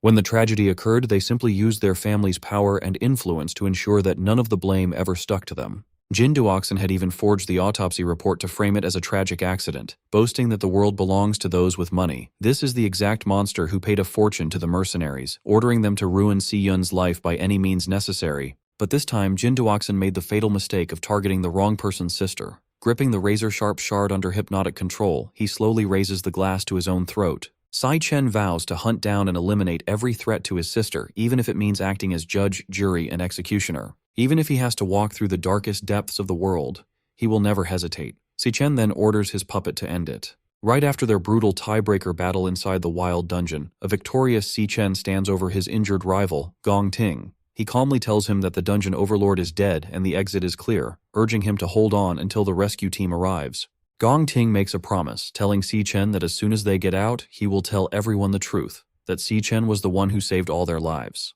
However, there is no time to celebrate. Si Chen's senses suddenly tingle, and through his mental link with his beast, Leo, he sees a terrifying sight. The creepy mercenary Blackie is closing in on his sister, Si Yun. Realizing she is in danger, Si Chen quickly activates his Stellar Tamer skill, Stellar Warp, using up his mental energy to teleport and instantly disappear from the cave. Gong Ting is left staring at the empty space in shock. He realizes that Si Chen isn't just a dual-class user, but is actually running multiple classes at once, making him wonder how many more secrets his rival is hiding. Shortly after, heavy footsteps echo through the tunnels as Director Gong Xuan bursts into the cave with emergency medics, frantically ordering them to save the students. The rescue team quickly rushes into the crater to reach Gong Ting. While they use healing magic to stop his heavy bleeding, Gong Xuan steps up to check on his condition. Looking at his badly injured student, Gong Xuan notes with sweat on his brow that the dungeon boss had terrifying B-rank power, telling Gong Ting that surviving a fight with such a monster is a total miracle. Meanwhile, other medics tend to the survivors, confirming that Sato Woda is stable and purified. Though physically safe, a traumatized Jasmine can only mutter in a daze about the mental nightmares she just survived. Gong Xuan then notices that Si Chen is missing. When the search teams find no sign of him, the director assumes the boy got scared and ran away, ordering his men to search the area. Furious, Gong Xuan blames the entire disaster on the incompetence of the inspection agency. He angrily declares that Gong Ting's injuries are their fault and promises to have every single inspector fired as soon as they return. On the other hand, Gong Ting's clever father, Gong Lin, looks at the bloody scene and smirks. He immediately starts spinning a fake story, framing the event as a tragic beast outbreak that the examiners simply couldn't handle. Gong Lin plans to tell the world that his heroic son stepped up to save everyone when all hope was lost. Guilt-ridden by this stolen credit, Gong Ting tries to speak up and admit that Si Chen was the one who actually killed the boss. However, his father cuts him off instantly by squeezing his freshly bandaged shoulder wound, causing him intense pain. He whispers a threat, telling Gong Ting that he will take the credit, while the nearby witnesses stay quiet out of fear. He coldly orders his son to clean up, stating that tomorrow's graduation ceremony is where Gong Ting will step into the spotlight as the school's greatest hero. Later that evening in their rental apartment, the mood is much happier. Over a hot meal, Jutong excitedly congratulates Si-yun for passing her exam and getting accepted into the prestigious Central International Academy of Arts. Jutong is thrilled for her best friend, cheering that Si-yun is finally chasing her dreams and is on her way to becoming a world-class artist. Meanwhile, Si Chen casually drinks his soda with a calm, deadpan expression. Noticing his lack of excitement, a pouting Si-yun asks why he looks so bored, as if he already knew she would pass. Si Chen quickly smiles and assures her that he is truly happy for her, though in reality he remembers that in his past life she had received her acceptance letter on this exact same day. Jutong admits she is highly jealous because studying in the elite city of Sanhaven is a rare opportunity that regular people can only dream of. However, Si-yun worries about how far away Sanhaven is and its high cost of living. Seeing her hesitate, Si Chen steps in and tells her to completely forget about money or any other worries. Placing his soda bottle on the table, he calmly announces that as soon as he graduates, he will be working in Sanhaven right alongside her. This news completely shocks both girls. They jump up, demanding to know how he got recruited by a Sanhaven guild, since those elite groups only hire the absolute best. Happy about the news, Si-yun cheers because they can move to Sanhaven together, while Jutong complains about her jealousy, joking that she will have to study hard to join them later. Watching his sister celebrate, Si Chen smiles warmly and makes a silent promise that, in this lifetime, she will never have to sacrifice her dreams for anyone again. Later that night, Si Chen takes a quiet shower to wash away the day's exhaustion. He thinks about his victories. His sister's stalkers are gone, and the stressful graduation exam is finally over. Best of all, his secret deal with Gong Ting is working perfectly. By letting his rival take the credit, Si Chen will receive the $1 million prize tomorrow, which is exactly what he needs to clear his family's debts. Relaxing in his room, he knows he cannot get comfortable yet. He thinks about the Demon King, Wrath, realizing that if the Overlord was sealed upon entering the human world, the timeline has completely changed. His original 3-year timeline before the apocalypse is now highly uncertain. If he knew where the seal was, he would break it himself to end the threat early, making finding Wrath his top priority so he can get to Sanhaven quickly. But before fighting a Demon King, Si Chen knows he needs a strong ally he can trust. Fortunately, tomorrow's graduation ceremony is the perfect place to recruit the exact person he needs. Meanwhile, in a quiet tea room, Student Council Vice President Ling Yu meets with Carl Cavendish, the Vice Chairman of the World Guild Alliance. She reports that a dangerous rogue awakener called the Glutton was spotted in Everfield County, which immediately catches Carl's interest. Ling Yu explains that she rushed to the scene but found the security cameras cleared. The only clues left behind were fresh bloodstains and scratch marks on the ground, matching the killer's usual routine of destroying and consuming victims. She warns Carl that this killer specifically targets elite awakeners with rare, powerful abilities, and the rank of the victims has been rising with every attack. This means the killer is stealing their strength and evolving rapidly by devouring increasingly powerful targets. Ling Yu warns that the glutton never stops once he targets an area, and she feels another attack is coming. Carl simply smirks, finding the timing of the monster's arrival interesting. Sliding a new file across the table, Ling Yu adds that the glutton's most recent attack took place in an alleyway within a low-income housing neighborhood. Remarkably, the exact location of the murder is less than 100 meters away from Si Chen's apartment. Although they have no photos of the glutton, Ling Yu notes that Si Chen's power has been growing at an impossibly fast rate. But before she can finish speaking, Carl smirks, suggesting that the power-devouring glutton is actually Si Chen himself. At the academy, Principal Yuan Long's assistant asks why he is skipping the graduation ceremony for the very students he helped raise.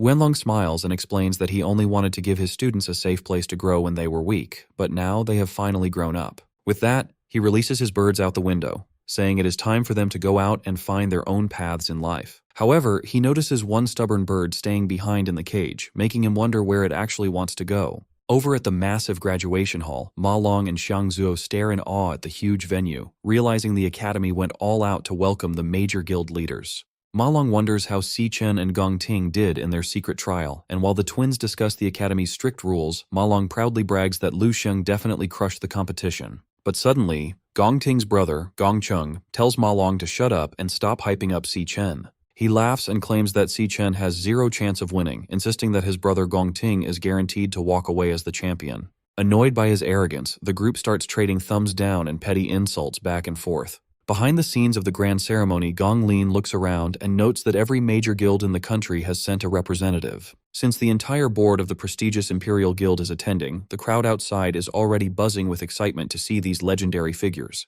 Soon enough, Imperial Guild co-founder Guam Yuan and founder Titan Ming make a grand entrance to greet the elite guests, prompting Gong Lin to quietly scheme for the upcoming board election. He plans to use this very ceremony to win over the undecided board members and break his dead-even vote tie. By doing this, Gong Lin is determined to finally seize the highly coveted chairman's seat for himself. He assures his son Gong Ting that Carl, the vice chairman of the World Guild Alliance, will personally hand him the champion's trophy, marking the start of their rise to the absolute top. However, he firmly warns Gong Ting not to screw this up, ordering him to go out there, give a perfect speech, and show the world what he is made of. Feeling suffocated by his father's intense pressure, Gong Ting remains silent while clenching his fist so tightly that his suit wrinkles. Right on cue, the host steps onto the main stage to kick off the highly anticipated 2157th National Awakener University graduation ceremony. As she announces that the final assessment is officially over, Ma Long and the twins in the crowd instantly light up with excitement. Now that all the powerful board members and school officials are seated, the historic ceremony officially begins. The entire auditorium erupts into loud applause, but while Gong Ting sits in tense silence, Si Chen calmly watches the show unfold. Next, the announcer takes the stage to officially reveal the results of this year's grueling assessment. She points dramatically to the gleaming gold trophy waiting on stage for the ultimate champion. She then introduces the special guest presenter, inviting Carl Cavendish, the vice chairman of the Global Guild Alliance, to step forward. Under the bright spotlights and loud applause, Carl steps up, ready to personally announce the winner of the grand award. He starts by thanking the Imperial Guild for the invitation, saying it is an honor to witness Easternia's next generation of elite talent. Then, he quickly grabs everyone's attention by hinting that something highly unexpected happened during the final test, catching Ma Long and the twins completely off guard. He drops a massive bombshell, revealing that the low-level D-rank dungeon assigned for the exam was actually a highly dangerous disguised B-rank dungeon. This shocking news sends a wave of panic through the crowd, with people whispering that even professional teams struggle with B-rank threats, wondering how on earth the students survived. Carl goes on to explain that when all hope seemed lost, one heroic student used sheer skill and flawless technique to pull off the absolute impossible. He reveals that this lone warrior single-handedly defeated the B-rank dungeon boss and brought his entire team back alive. As a calm Si Chen and Gong Ting listen from the crowd, Carl gets ready to name the strongest graduate of their generation. He raises his arm and officially crowns Gong Ting as the undisputed champion of the year. Confetti rains down as a serious Gong Ting stands up to accept the crowd's roaring applause. Meanwhile, Ma Long and Xiang Zuo are completely losing their minds, absolutely convinced that the results must have been rigged for Si Chen to lose. Seeing this, Gong Chung immediately starts gloating, rubbing the victory in their faces and bragging that his brother is simply built different. The surrounding students are left in awe, murmuring that clearing a B-rank dungeon alone is on an entirely different level compared to their own struggles. The crowd continues to go wild, showering Gong Ting with praises for his legendary strength and looks. As Gong Ting slowly climbs the stage stairs, a calm Si Chen silently watches him from his seat. Looking back, Gong Ting instantly remembers their secret deal in the dark cave, where Si Chen offered him first place in exchange for the entire $1 million prize money. He vividly recalls Si Chen's only condition, which was to never tell anyone about his hidden demonic class transformation. Back in the present, Si Chen watches quietly, curious to see how his rival will handle the stolen spotlight. But as he stands before the massive crowd, Gong Ting is haunted by his father's harsh warning to give a perfect speech and show everyone his true worth. The announcer then warmly welcomes Gong Ting to the microphone to deliver his champion's speech. The crowd instantly falls in love with him, praising his calm and dignified look, calling him a true hero in the making. They whisper that he is a worthy heir to the prestigious Gong family with a limitless future, which makes a proud Gong Lin smile in approval. Looking down at his notes, he bitterly questions if this stolen glory is all his worth really amounts to. He begins by acknowledging that the vice chairman was absolutely right about the heroic feats of surviving a hopeless fight, saving the team, and defeating the boss. But then he drops a shocker and reveals the truth. None of those legendary deeds were his, because it was actually all Si Chen. This sudden confession catches everyone off guard, leaving both Si Chen and Carl completely speechless. Hearing this, Gong Lin loses his mind, fuming with rage as he watches his son throw away their family's carefully crafted glory. Meanwhile, Gongcheng panics and shouts in disbelief at his brother's decision while the nearby students whisper in confusion. Gongting continues, explaining that the exam went completely wrong, the examiners were knocked out, and only he and Si Chen remained to face the threat. He praises Si Chen as a brilliant lightning assassin, a prodigy who defeated waves of high-level beasts using nothing but pure skill and instinct. Watching his rival fight showed him what true strength looks like, admitting he had never seen that level of power before. He named Si Chen the rightful champion, making our hero glad that his rival kept his secret demonic double-class safe. Panic quickly erupts in the arena as the crowd questions the Academy's integrity, wondering if the official results were rigged from the start. However, instead of getting angry, Carl simply smirks, highly amused by this dramatic turn of events. Seizing the moment, Ma Long and Shang Zuo demand a full investigation, convinced the exam was rigged to hold their friend back. At the same time, the guild founders sit in silence, processing this sudden disruption to their carefully planned event. Guam Yuan immediately demands answers from Gong Lin, stating that the public deserves a clear explanation for this mess. But refusing to face this public humiliation, Gong Lin scoffs and storms out of the ceremony, leaving the confusion behind. Standing alone on the stage, Gong Ting tears up his prepared speech, determined to stop letting his father dictate his life. Back in his office, Principal Yuan Long watches his final bird fly away, which mirrors Gong Ting's choice to finally take control of his own path. Watching the bird soar freely, the principal smiles, happy that his student has finally found his own direction. Gong Ting then concedes this round to Si Chen with a competitive smirk, promising that next time he will be the one on top. To understand what happens next, we learn that the global network of thousands of guilds is divided into 5 tiers, from peak down to standard. While peak guilds are the absolute best, elite guilds are the realistic limit for strong awakeners, with only 12 existing globally, including the Imperial Guild. Over on the recruitment floor, standard graduates are practically begging recruiters to take a look at their resumes. Unfortunately, the Divine Eye Guild immediately shuts them down, saying they aren't hiring support classes this year and telling them to leave. In this tough job market, average graduates struggle to get a single offer, but everything changes if you get invited to an elite guild. Soon after, the Imperial Guild's HR manager, Charlson, hands an employment certificate to Ma Long, welcoming him to their prestigious ranks. The twins, Xiangzhou and Xiangyu, celebrate their spots in the research division, while a terrified Ma Long panics over his assignment to the combat unit. Stepping inside the massive headquarters, the group can barely contain their excitement about joining one of the 12 elite guilds in the world. Nearby, other classmates watch in bitter regret, kicking themselves for refusing to join Si Chen's squad when they had the chance. Even Gongcheng fumes with anger, dreading the fact that he will have to see these exact same people at work every single day. Meanwhile, in the executive elevator, Titan Ming asks about recruitment progress, learning that the double perfect scores expanded their intake this year. When the elevator doors slide open to reveal Carl, Titan Ming greets the vice chairman warmly and asks if he is visiting recruitment too. Carl reveals he came to personally see someone off, making Titan Ming realize that the alliance leader is keeping a close eye on their new recruit. Carl chuckles, admitting that the Imperial Guild secured an exceptional talent and got really lucky this season. Back at the registration desks, Charlson checks his database and notices that one final candidate has not submitted his paperwork yet. Annoyed, the manager calls out Ma Long, demanding to know why their star rookie, Si Chen, is wasting everyone's time and delaying the process. Realizing his leader is indeed missing, Ma Long frantically scans the crowded room and calls out for his friend in a panic. Just then, Si Chen casually strolls back from a bathroom break, only to get yelled at by his anxious teammates for wandering off now.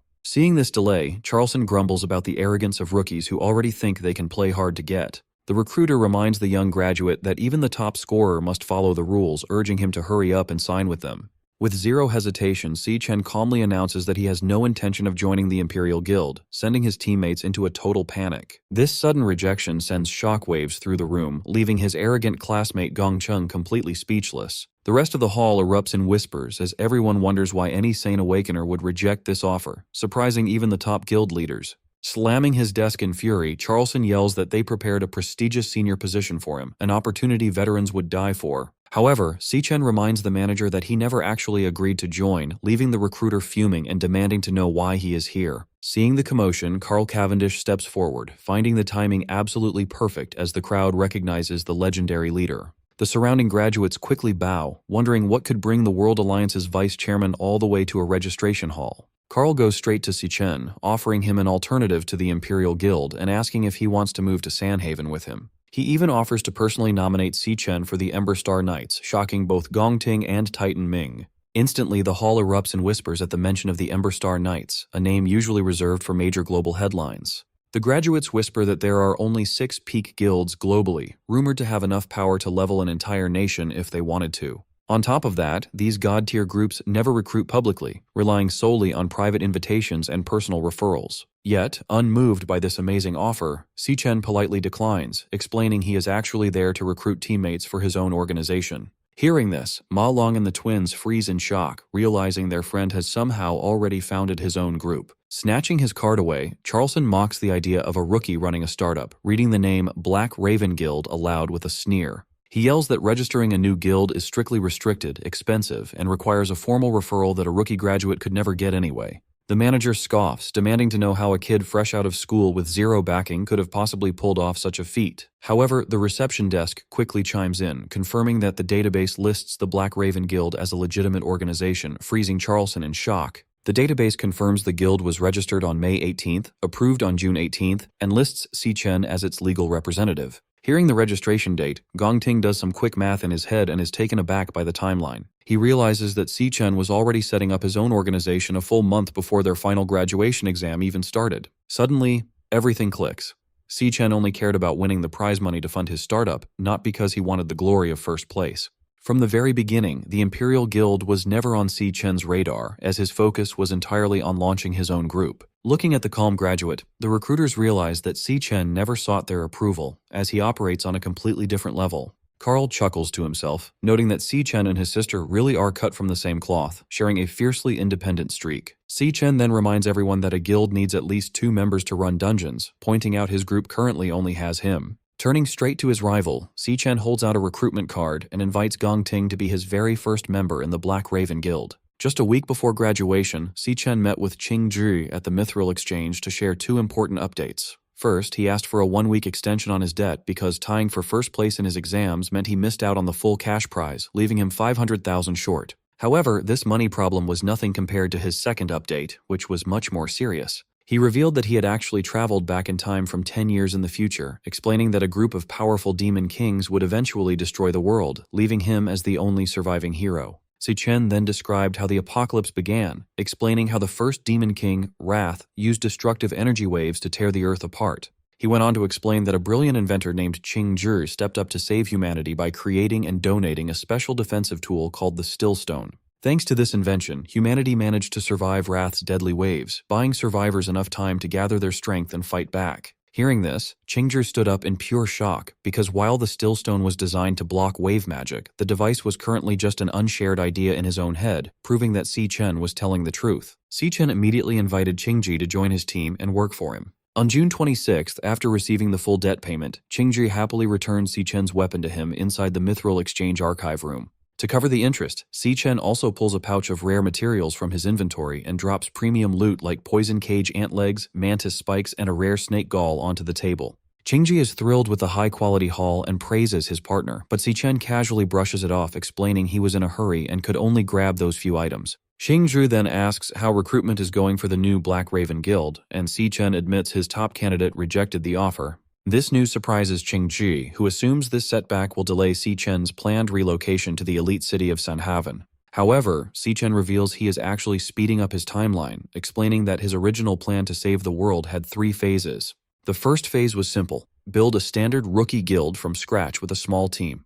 The second phase involved leveling up the guild to gold status to get permission to challenge S-rank dungeons. Finally, he planned to go to Sanhaven, find the dungeon holding the Demon King of Wrath, and defeat him early. But recent events have ruined his calculations, and Si-chen warns that Wrath may have already appeared much sooner than in his past life. Therefore, he must reach Sanhaven immediately and recruit teammates after arriving, leaving Qing-Zhi amazed at how complex the situation is becoming. Wanting to help, Qing-Zhi reaches into his pocket and presents a small digital music player, hoping his quick preparation can turn the tide. He explains that he had a producer friend create a catchy pop song encoded with a specific beta frequency and even secured a partnership with global superstar Michael Bruno. The plan is for the pop star to release the track as a lead single, spreading the frequency worldwide in less than a week. He explains that since this frequency can neutralize Wrath's mind-controlling ripples, broadcasting the song is their most efficient defense system on short notice. Si Chen is amazed that his partner set up a global defense in just 7 days, while Qing Ji simply adjusts his glasses, proud to help prevent the apocalypse.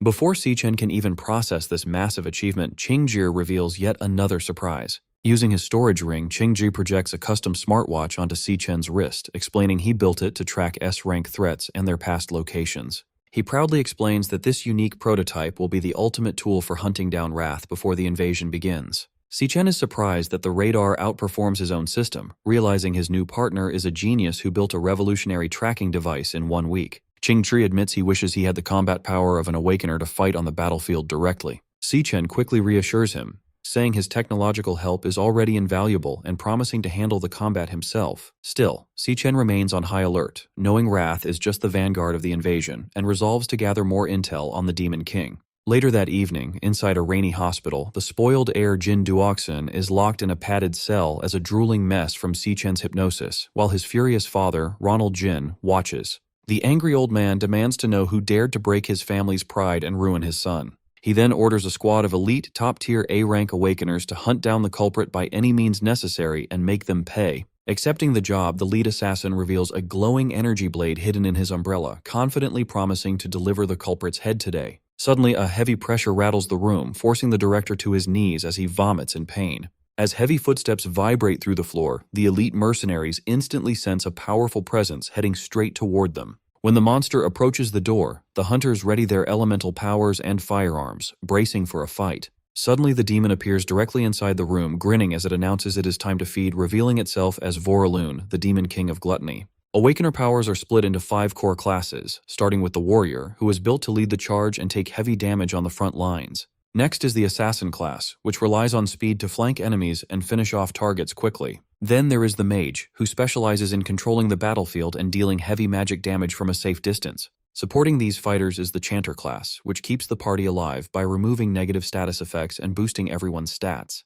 However, there is a 5th core class that stands completely on its own, operating under a unique philosophy. This offensive class completely abandons defense, trading personal safety for the highest raw destructive power in the entire system. Si Chen lands in the volcanic depths of the 2nd floor, ready to face the Dreadspire Overlord, a monster wielding the destructive power of the Archer class. As he dodges plasma beams in the volcanic cavern, Si Chen tracks the trajectory of the last shot to find the sniper's hiding spot. He realizes that although the boss's ranged attacks are incredibly powerful, it has to recharge between shots, giving him a brief window to strike right before a tail rustles in the distance. Seizing his chance, Si Chen charges in with his lightning dagger ready for a quick, decisive strike to end the monster, but he realizes too late that it is a trap. Suddenly, the monster fires a beam of light that causes a massive explosion, and Si Chen jolts awake in his bed, gasping for air as he returns from the Void Tower. Still shaken, he cannot help but curse the sneaky monster. Stretching after a long night, Siyun finds her brother slumped on the couch looking like a zombie, while the little cub, Leo, sleeps on his chest.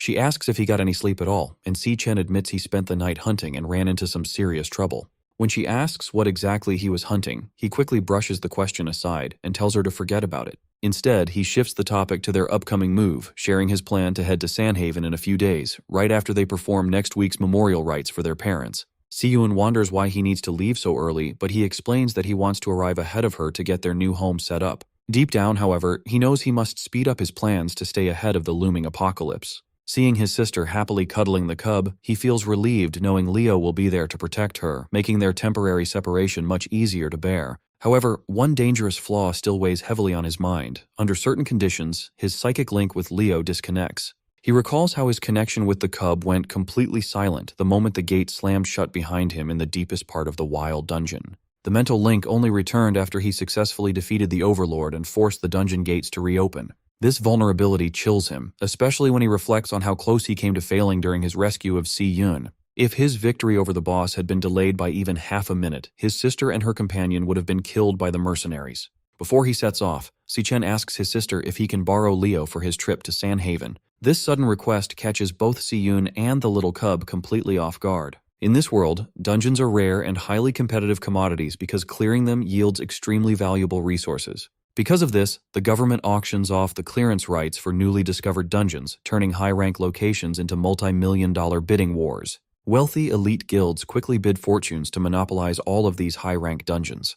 While the major players snap up the best zones, the low-tier remnants are left for the public, forcing independent non-guild teams to fight over the leftovers. Inside one of these street-level offices, a minor party leader complains about barely winning a D-rank dungeon license, though his companion warns him to be grateful since they have not had work in months. Needing to fill out their roster, the leader sends his recruiter out into the streets to hire a warrior for their upcoming raid.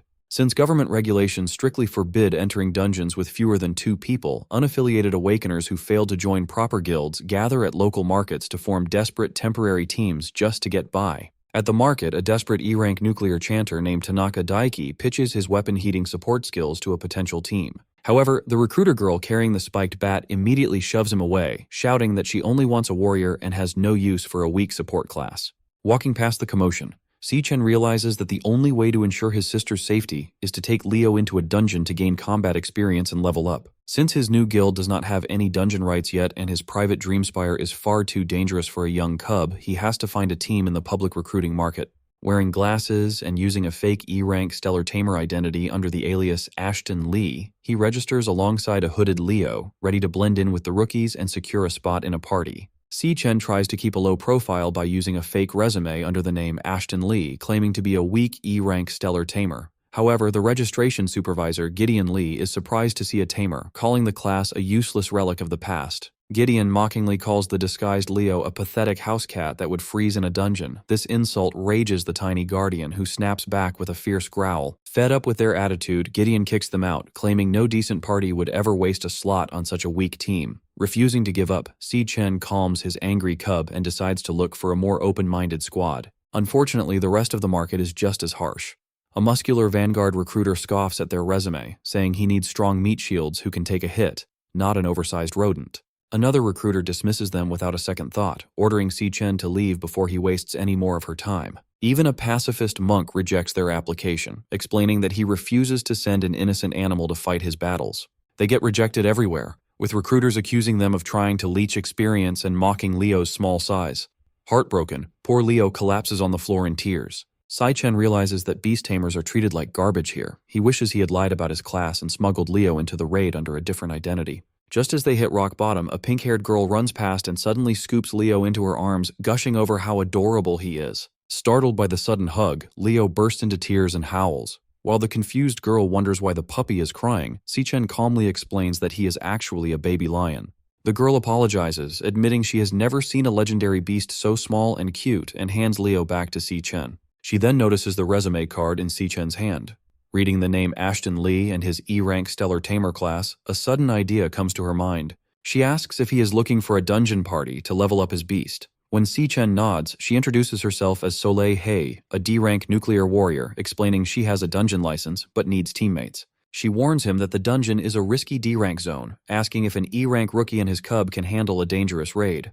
Si-chen accepts immediately, knowing this is the perfect chance. Soon they drive to the edge of the city in Soleil's red off-roader. They arrive at a bleak dumping ground, where a dark sewage tunnel serves as the dungeon entrance. When they step out, Gideon is waiting by the entrance and instantly recognizes the rookie tamer and his house cat. Seeing this, Soleil asks if they already know each other. Gideon demands to know why Soleil brought a low-ranking tamer he personally rejected, especially since the kid has absolutely no team history. An assassin on the team tries to keep the peace, arguing that an extra member helps. Gideon just scoffs, muttering about carrying dead weight. Ignoring the drama, Soleil takes charge. She reminds everyone that even with 3 seasoned D-rank awakeners, this dungeon is uncharted territory, so they cannot afford any mistakes. She quickly assigns roles, putting herself and Gideon, a D-rank flower mage, on the front line. She then orders Nolan, an E-rank lightning assassin, to cover the flanks. Next, she instructs Chuck, their D-rank cloud warrior, to protect Holly, their E-rank chanter, in the backline. Finally, she tells Si-chen to stay safe and attack only when it is clear. Brushing off her warnings, Gideon boasts that the run will be easy since he has cleared over a dozen D-rank dungeons. With the plan set, Soleil gives the green light, and the team marches into the dark tunnel. They walk through the damp stone corridor until they spot a strange golden glow radiating from the floor ahead. They stop at the edge of a swirling portal of molten energy. Telling everyone to stick close, Soleil dives headfirst into the volcanic gateway, landing gracefully in the fiery depths below. She ignites her massive blade with flames, casting a bright light to guide the group through the pitch-black cavern. Gideon's face turns pale as he spots crackling yellow electric pods on the cave walls, realizing they have entered a lightning element dungeon. Soleil warns everyone to stay alert while Leo sniffs the air for hidden threats. Before anyone can react, a yellow streak of electricity shoots through the darkness and slams directly into Gideon's back. Sensing another attack, Soleil shouts a warning as a glowing, yellow-furred Volt rat leaps from the shadows. While Gideon panics, the captain steps in and slices the monster in half. She reminds Gideon of his earlier boasts about his dungeon experience, asking why he is losing his mind over a low-level monster. Gideon screams that nobody warned him this was a lightning dungeon. He explains that electrical attacks ruin his flower spells, making him useless against these fast pests. Suddenly, more Volt rats rain down on the party. Nolan uses his quick reflexes to dodge a beast that flies past his ear. Gideon cowers on his knees trying to protect his head and screaming at the pests. To protect her teammate, Soleil swings her axe to swat the rodents, wondering why there are so many of them. Seeing this, Chuck activates his skills to shield a trembling Holly. Deciding he has seen enough, Sichen quietly calls out to Leo, whose eyes glow with a menacing pink light as he prepares to show his true power.